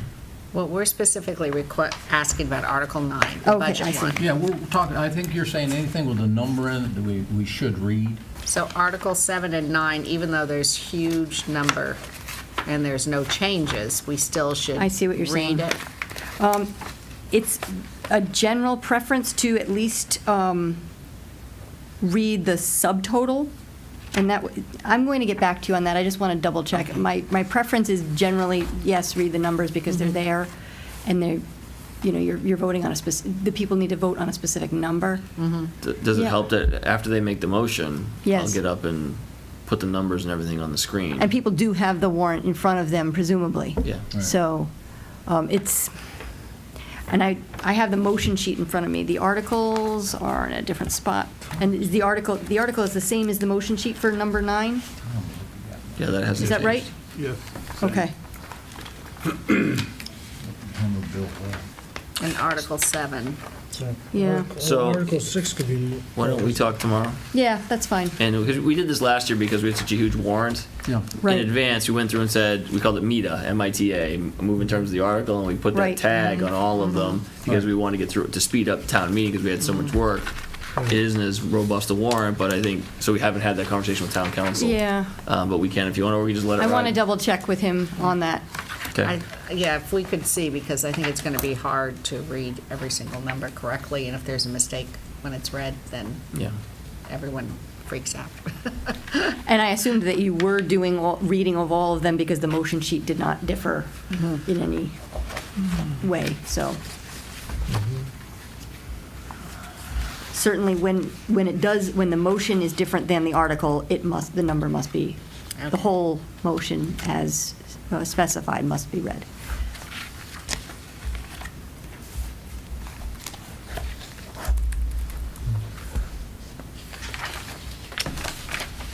So we'll hear back from you then, Steve? Hear back from, yeah, well, when you get the motions tomorrow evening, well, we'll email them out in advance, but they'll be, if we change them, they'll be changed before town meeting. And I understand that you sent out an email with the updated ones on who's reading? Or you No, not yet. I haven't sent it out because Stephen's still doing updates. Okay, well, quit doing updates and get it out, please. It's gotta be right. So people like me have got time to get the print blown up so I can read it. Or you read them. Can we send it in Yeah. the morning, first thing in the morning? Or What? send him a larger copy. Send it out in the morning? I think we can certainly even subdivide it and we can enlarge the print and send them out with a large print too. Yeah, see, I just go ahead and clip the rest of the warrant, and I just get the ones that I'm gonna read in front of me, so.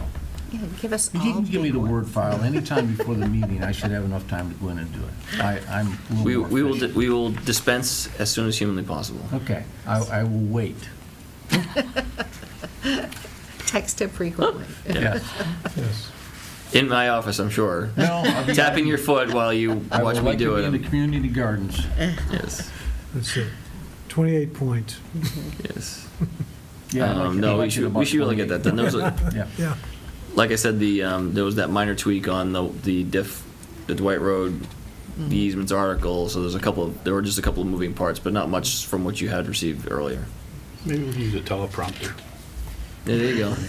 That's what we Cue really cards. need. Yeah, we need a teleprompter. Teleprompter, that's it. Forgot about one other thing that you may want to mention.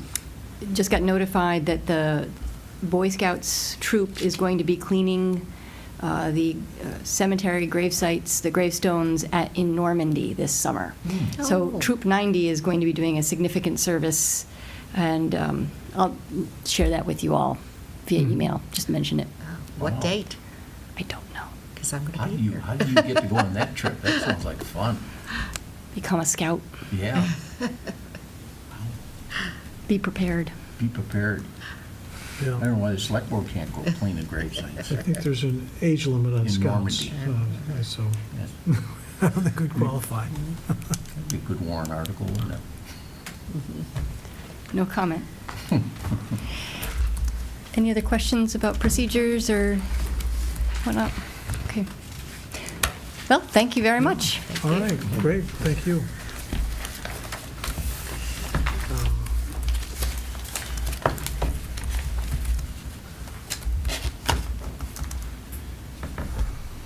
Okay, so our next order of business would be to talk about, now we have the closed committee, They don't seem to have arrived. community presentation haven't arrived. Are they going to be, He said 8:30, but maybe something happened. Oh. else.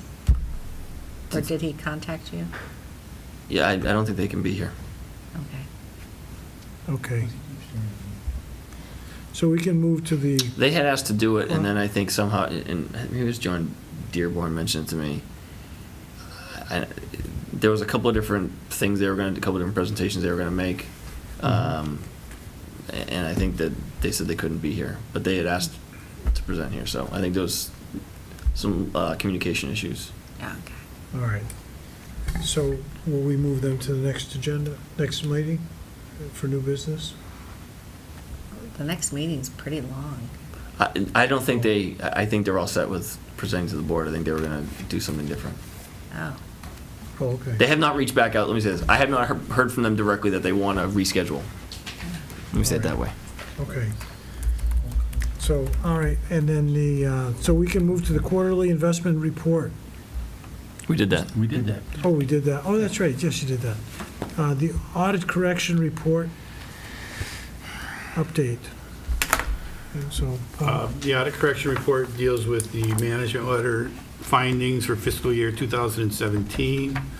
I had brought those to the board's attention when the board accepted the FY17 audit back in December, where I kind of highlighted a plan of how we would rectify the issues that were brought up, none of which I would define as serious. They are important, but again, not serious in my opinion as far as the impact on the operations of the financial departments. But anyway, where we are today with some of those, I'll just go through very quickly. Consolidating bank accounts, the auditor made a recommendation that we review all the, we do have a large number of bank accounts, but that we review all those bank accounts to make sure that they are actually serving us a purpose and getting the best interest rate possible. The town treasurer and the assistant town treasurer did go through that process in January, and they did find that there were one or two bank accounts that they could actually close out. I mean, you saw from the report earlier of how much money she's moving around here and there for better interest rates, so it's kind of hard to close out some of these accounts. I mean, some of them do get closed, but we simultaneously open up another one to get a higher interest rate. So that action basically was taken care of, and we will constantly monitor that because it does add additional work when the reconciliation is done for those reports on a monthly basis. Number 2 is the segregation of non-expendable and expendable trust funds. Apparently, there are some issues in our reporting that we have to go back and review the trust documents that we do have in hand. I do not want to say that we have all of them in hand, because some of them are very old, but the ones that we do have in hand, we will make sure that they are properly classified. It's more of an accounting presentation issue more than anything. And are those only at the COA, or do we have trusts? No, there elsewhere? are some within the school department, library, Council on Aging has a few. But there, again, I think the school department has the most. They have a lot of small really? accounts of old class of X, Y, and Z that had donated, so much that the principal could only be, principal wasn't to be touched, the interest had to be used for certain purposes. So we do have a lot of those on our books, quite honestly. And like some of the scholarships they get? Yeah, exactly. Some of the scholarship funds, so on and so forth. Right. As far as the Council on Aging ones, we do have all the documents for the Council on Aging ones. I'm not so much worried about those. I think, again, it's a lot of the old school ones. And again, it's a classification issue, whether they classify it here or whether they classify it there. That's all that it is from an accounting presentation purpose. But that has not been done yet, so I just bring that to your attention. It will be done by the end of the fiscal year. There's another accounting issue that was brought up, and it's the how we handle other financing sources or uses when we're making inter-fund transfers, where we currently, and this is going to be accounting lingo more than anything, where we currently use a 3000 series, which is a fund equity type of account, as opposed to temporary revenue and expense classifications. The end results are going to be the same no matter how we look at it, but from a perspective of the independent auditor, this is just a correction on how we handle those interfund transfers and other financing sources and uses that might come in. Bond proceeds are an example of another financing use per se.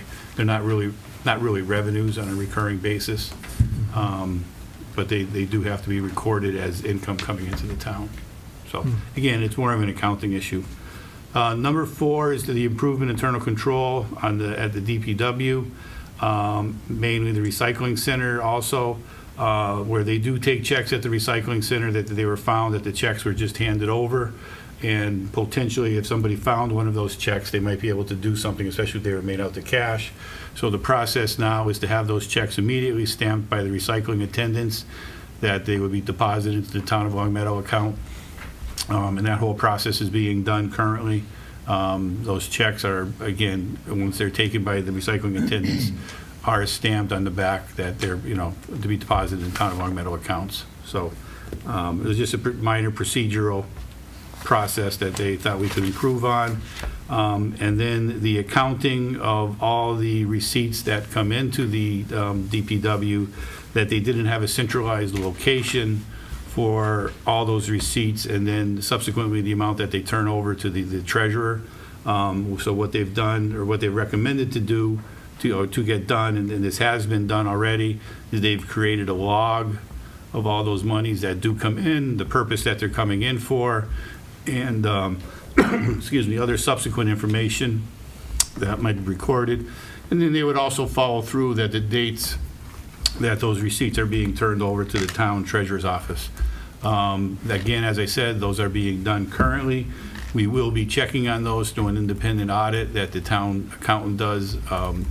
He does go around to every department that has cash handling, especially, and also petty cash, that he looks at their procedures in cash handling, and I specifically asked him to look at their log to make sure that they are properly following a policy that we have in place to address this. Number 5 is improvement of some internal controls at the town collector's office. Basically, they wanted a third party to look at their bank reconciliations. We've set up a procedure whereby the town accountant's office will do a double check on their reconciliation for internal control purposes. We'll do that on a rotating basis so that every reconciliation that they do for every bank statement minimally gets looked at about 3 times a year. And we will be starting that process. We will use that report that was presented to the board earlier, because that identifies all the accounts that we have, and we'll use that as our basis for starting that rotating process. So again, they're just double checking the work on the treasurer collector's office with their reconciliation. They also have recommended that the daily turnover sheets be signed off when they're reviewed by the town treasurer collector. Basically, it's a simple process. She actually did review them, but she never initialed or signed off on them. So now she is making sure that they are signed off on as just a verification that they are double checked. That is also being done as we speak. And then finally, the treasurer collector's office there are some security issues there. We did have a door that the lock was not the best per se. Sometimes the door was even open. I hate to say that, but now that door is locked 100% of the time. There's only certain codes that the treasurer collector's office personnel and maybe a few other people have access to entrance there. So that has been taken care of. That lock was installed back in February. And then we are also in the process of looking at purchasing cameras for recording purposes at the window and even into the hallway with the police department. I do not have an estimated time frame on the installation of those cameras, however, at this point in time. The development, number 6 is the development of a solid waste enterprise fund for us to look at that. My original comment is that we would look at that solid waste enterprise fund during the FY19 budget process, and I made that statement because, or the auditors wanted us to look at that because the enterprise fund basically is being funded 75% by the general fund. So, the question is, why aren't we just operating it through the general fund as opposed to operating like we do as an enterprise fund, since there is such a high subsidy? But we decided kind of let's hold off on looking at that. This group formed a tax rate ceiling committee, and potentially, if we are going to be pushed up against the brink of the Proposition 2.5, it is potential that those fees may be going higher for trash collection. Again, I don't want to scare anyone, but I'm just saying there's a potential. We'll find out what the outcome and what recommendations come out of that tax rate ceiling task force are before we make any type of change there. Because if there is a recommendation for additional fees there would be a higher percentage supported by revenue and a lesser percentage supported by the general fund. As I said, we're currently 75% being supported by the general fund, so the auditor's concern was you should just operate it through the general fund. So we kind of just postponed that. Finally, number 7, the auditor is making a recommendation that we have a separate bank account for the town's capital stabilization fund. My position is the statute does not require us to have a separate bank account.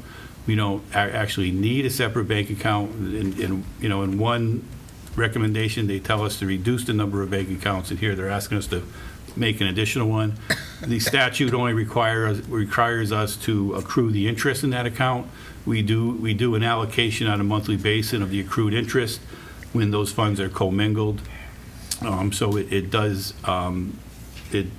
satisfy the requirement of the law in that regard. So at this point in time, I'm not about to open up a separate bank account for those capital stabilization funds. It just doesn't make sense.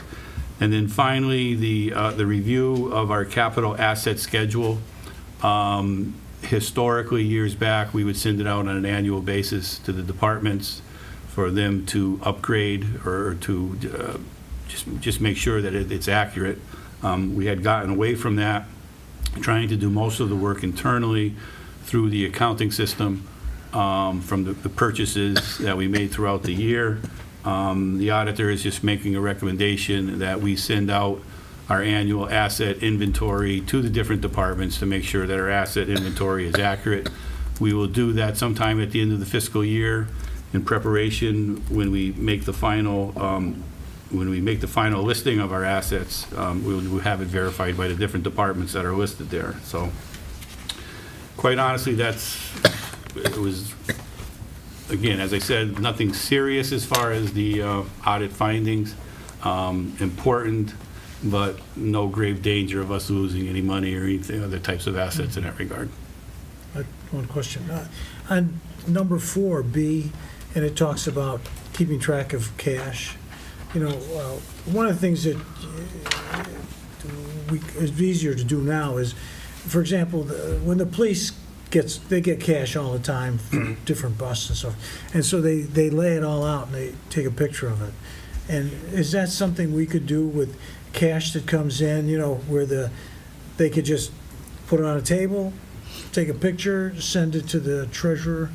And Well, according to our policy, what should be happening is that they should be writing up a receipt and giving to whoever is turning over that cash. Yeah. There should be a receipt booklet as opposed to that actual picture.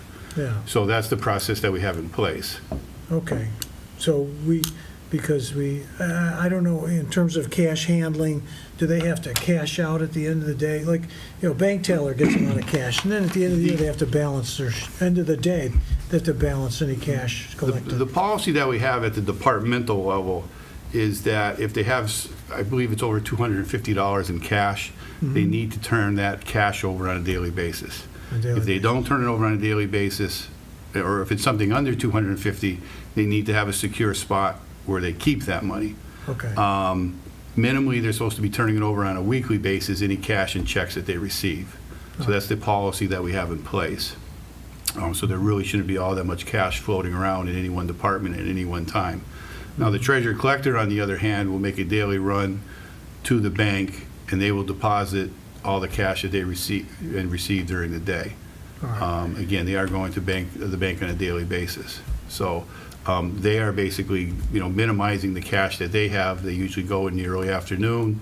So whatever cash they collect from late the day before through the morning and part of the afternoon, all that money is gone by mid-afternoon and deposited. okay, thanks. Just thought I'd ask that. Yes, Marie?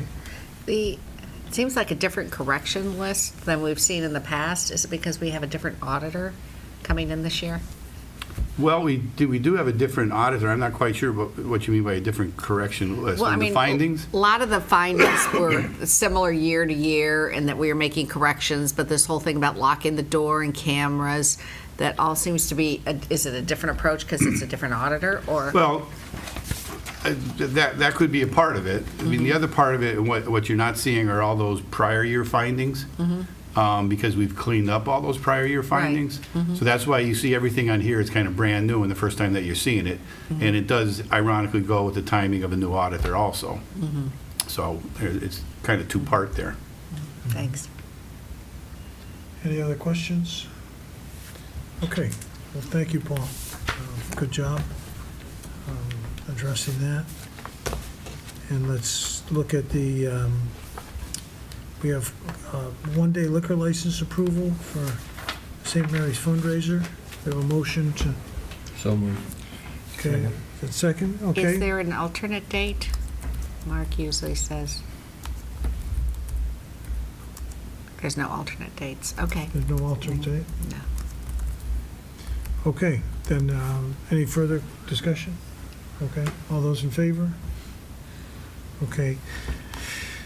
A one-day liquor license approval for St. Mary's Church Volunteer Appreciation Dinner.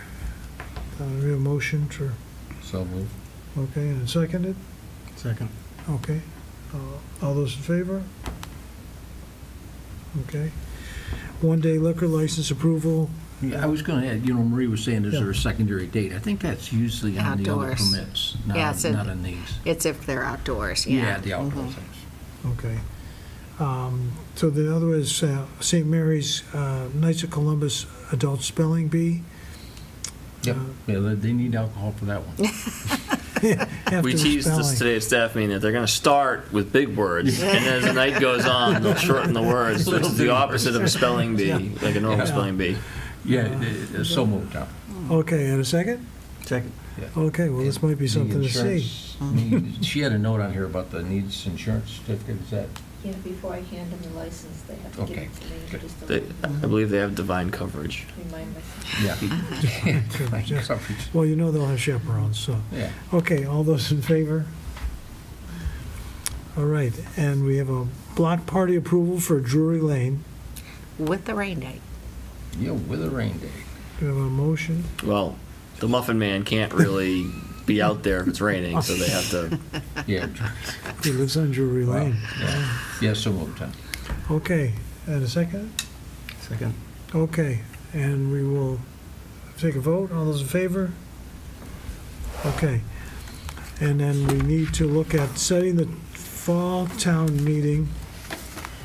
And Paul has exhaustively looked at the calendar and came up with a date of October 16th, 2018 is the only Tuesday available for a town meeting within the historical normal time for mid-October through the first week of December. And this would be and this is considered a special Because it's the town fall town meeting, meeting. right? I'm sorry. No, This be for the Oh, fall this is the town meeting. annual. fall town. this Fall town meeting. Okay, all right, There's just that one date that is available at this point in time. okay. Really? What's happening on Tuesdays? Is it tournaments or something? I don't know. All right. I've never seen that before. So do we have a motion for October 16th? So moved. Okay, and second? Second. Okay. All those in favor? Okay, looks like we're doing that. October 16th. All right, and now we will be looking for any subcommittee reports. Yes. And Richard? Yes, we had, I said several months ago, we received a lot of correspondence dealing with the development of the possible zoning change of the Young Estate for commercial property, and there was a lot of accusations made towards our town manager about inappropriate activities dealing with the developer. There was a search of emails that was conducted as a freedom of information. Stephen, we as a board sat and talked about it, and we decided that Marie and I would go ahead independently and review all the emails and review the circumstances involved and come back to the board with some type of findings. For the record, we should note that the town manager is incapable of controlling or changing the vote that takes place at town meeting. This is a town meeting vote. This is where the people vote this issue in. It shall also be noted for the record, the town manager is the director of planning and community development in our community. So he has a primary role and function of developing projects, aiding the public is to the best he can for the development of projects. This particular project was on the default list when the town manager was hired. He was told, we've got to do something with this estate. It's falling down. As people remember, the front was falling off. This has been like a 3 or 4 or 5 year project, I guess now. Is that correct, Stephen? Mm-hmm. And Stephen was approached, in this case, by a friend of his and an associates that they had an idea to change the zoning on the estate and put it into doctor's offices, something they felt could be very successful with the overall shadow that they were going to keep the estate as it was. Spruce up the outside and break off sections inside, adaptive restoration use inside, but that the estate from the outside, except for the additional parking, which I guess is in the back, would present itself as it has always presented itself on the historic green in the town of Longmeadow. Well, in the pursuit of this, there was some angry citizens that did not want any more commercial property being placed on the green, and they pursued a rather long and drawn out affair in our community, talking about this in emails and blasting, and in the meantime, they made a lot of accusations over the course of maybe a month and a half on Facebook to us directly in this board that somehow our town manager was ethically at fault in what he was doing with this developer. So Marie and I did study all the emails, and there was a conclusion made, and I shared with Stephen, I think I've shared with the board at executive meetings also. There were some statements made in the emails I wouldn't have made. They weren't bad statements. They were just statements taken out of context that could be used to paint a picture if you were so inclined to want to believe something negative. You have to remember, there was a friendship. Stephen is personal friends with these people. They play golf on the weekends. They may play golf after hours at night. That's a perfectly wholesome relationship, a relationship which many people in this town enjoy daily. And as a board, we recognize the fact that we wanted a town manager to come to this town and live in this community and be part of this community. We felt it was very important. With that desire, there is also an obligation that town manager is going to be involved in the community. He's going to have friends, and these friends sooner or later are going to interact with him on a professional basis. This basically is what took place. Now, if I laid it out on the table right now, you can paint all the pictures you want. Do I wish Paul Prosturgic would have handled all the communication? Likely. Did Stephen do anything wrong? Not that I could find. No, there was no evidence whatsoever of any wrongdoing. Was there some statements made that you could construe to mean something else? Yeah, there were. There was a couple of statements made. You know, like, hey, why don't we get a drink later? You can put into that whatever you want, okay? If it was said out of context, out of this, you wouldn't think a thought about it. It wouldn't have meant anything. But in this one, they wanted to somehow plant the seed that Stephen, behind closed doors and on private meetings, was giving them the inside cliff notes on how to get this zoning change made. When in fact what he did provide, as far as I could see from the evidence in the emails, was the blueprint of how they should proceed, so that they didn't get into a rabbit hole and waste a lot of time and let valuable time elapse when the timetables for meetings and all were coming up. It's the same type of service that I have provided on the phone when people have called and asked me questions about how do I do this in the town. The same thing that Marie has done, same thing that Bill's done. Everybody in this room has done his professional. Yeah, we'll tell the people how they get a warrant article on. If they ask us, they don't know, we're trying to tell them. We're not aiding them in it, we're not endorsing it. We're just giving them practical information that allows them to move forward. It's very different. It's a web of activities that takes place, say, for a zoning change. It's very important that you get the proper steps in the proper order, or you're going to waste a lot of time. This project was starting to develop into a time-sensitive issue. As we know, the estate was falling apart. Right. So there was a time-sensitive issue growing. But the bottom line, I can assure everybody in this community, if you personally know me, I would be the first one to tack the hide of a town manager up on that wall if there was ethical violations. I'd be the first one. And I think Stephen knows that too. Stephen and I have dealt together for 5 years now, and we play straight. And neither of us would consider an ethics violation because it's the risk of your career is too great. I mean, I've often said, if you think you can buy me with a beer, I said, you better come back with a truckload or something like that. You know, I'm not, it's just not going to happen. So would I change some of the stuff? Likely. As I said, I've changed some of the words, and maybe I wouldn't have put stuff in emails, but it was just, I hate to say locker room because it wasn't dirty talk. It was just kind of silly talk, but but could be put out of context to mean something. So Marie and I talked. By the way, they wanted. He has his own personal cell phone, and there was talk about that. And he went out of his way to supply them records. He went way beyond what he needed to for the original Freedom of Information request. He gave them, I guess, twice as much information as they needed. Mm-hmm.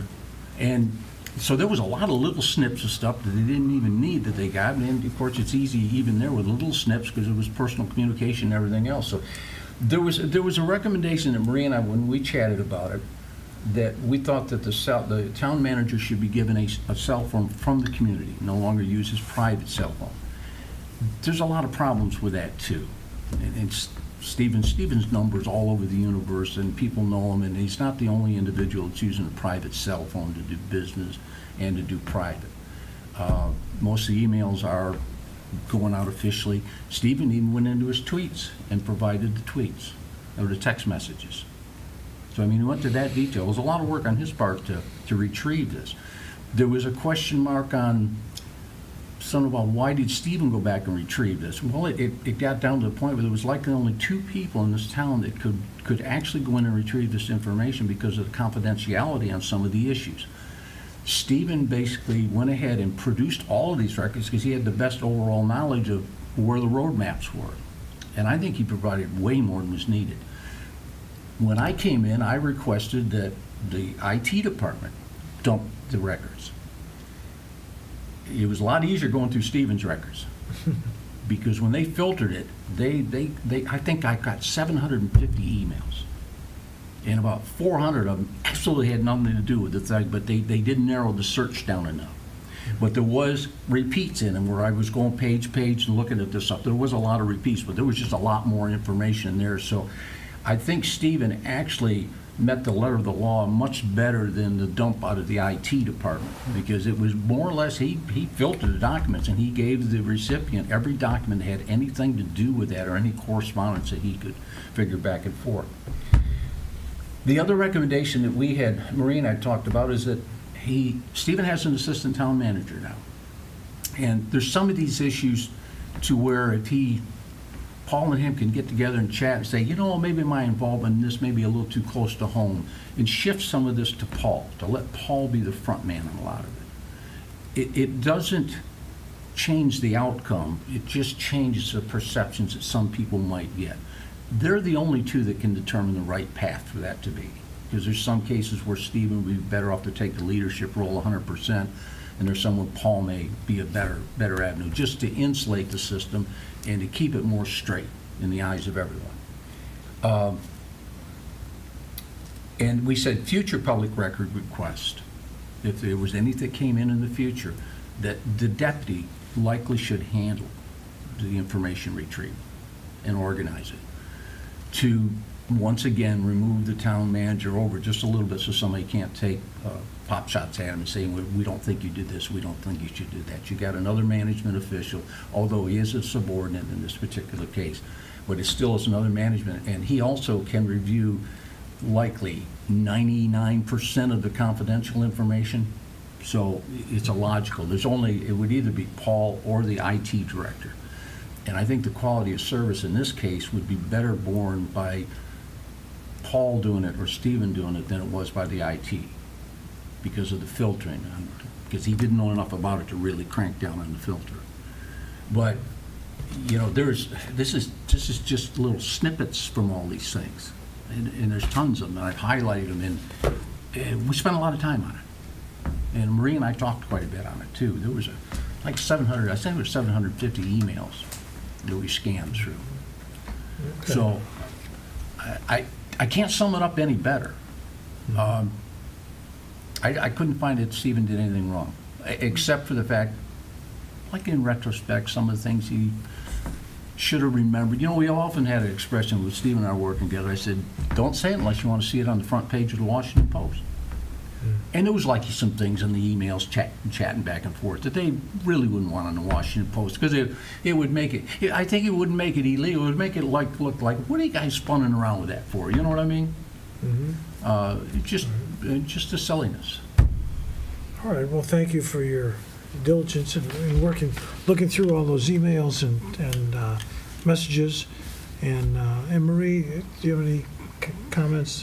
I went through the case law. I looked at all the things that they were hinting out in regards to ethics violations and things like that. The elements weren't there at all. And so we discussed that also.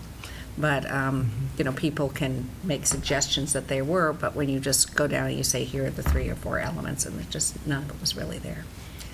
Okay, well, thank you, both of you. I don't know if there's any other questions, Bill, or, all right, so I hope we could consider this case closed. I would consider it closed. We'll move on. But, all right, well, great. Now, our next order of business is to call for an adjournment. No, executive Unless session. there's other Stephen has subcommittee? something. Executive session. Pardon? An executive session. Did you want to talk about your Yes, we community do of friends? adjournment for executive The what? session. You have a thing on here about town manager's relationship with Long Meadow Preservation Partners? That's the report you just gave. That was what we just talked. That Steve, was is there that, anything the you'd town like to committee. add? Oh, that's that. was I the thought it, this, subcommittee. I thought that was actually the call for your real estate. You started that real estate, talking to some of the Oh, realtors? no.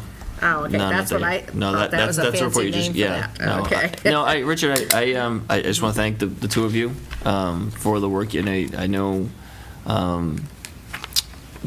I do know that if there was something that I had done wrong, you would be here putting sunshine on it. I had every faith in that, which is why I conduct myself, whether it's this issue or something else, as with as much integrity as I possibly can. I don't really have anything to hide, which is why I don't mind. I don't want to carry 2 cell phones, and if I want to take a video of my kids, I want to know that I can keep it on my phone. But I also know that anything I do on here that relates to my work is public information, and I'm completely comfortable with that. And that's where, friendship or not, that I don't email many of my friends. We text message like most people, and so a pattern of communication in text message is probably the single biggest thing. As you know, Dr. Lamb's on the finance committee, so our relationship is really born through our interactions at that level, and then we have kids the same age and all that other stuff. But that was really it. It wasn't really an attempt to hide anything. Like I said, I've always lived. One time when I was working in Washington, D.C., I made the mistake of putting something in writing that did get reported on, and I learned my lesson then. And there are times where you can't be 100% diligent about it, but I think I'll go back to the first point. In none of this did I ever feel I could or attempt to affect the outcome at town meeting. It was a town meeting decision. I was just trying to help shepherd a developer or interested party or a resident through the process, like I do for just about anybody who asks me for help. So, again, mostly thank you for your time and attention to this, and I appreciate your comments. Okay, great. And now, we are going to go into executive session, and will we be returning? No. We will not be returning, and we will be, a couple of things, we'll approve the minutes from our April 17th, and we'll be discussing strategy with respect to collective bargaining or litigation, and the chair hereby declares an open meeting may be detrimental to the effect on the bargaining or litigation. The proposition proposed by our body. And it's related to Grand Meadows. So if I have a motion to move to executive session without returning? So moved. So moved, and second? Second. Okay, and roll call? Bill? Yes. Tom? Yes. Marie? Richard? Yeah. Okay. Well, thank you very much. We've covered a wide range of topics tonight. Thank you for viewing, and we'll see you tomorrow night at town meeting. Getting it all forward. Good night.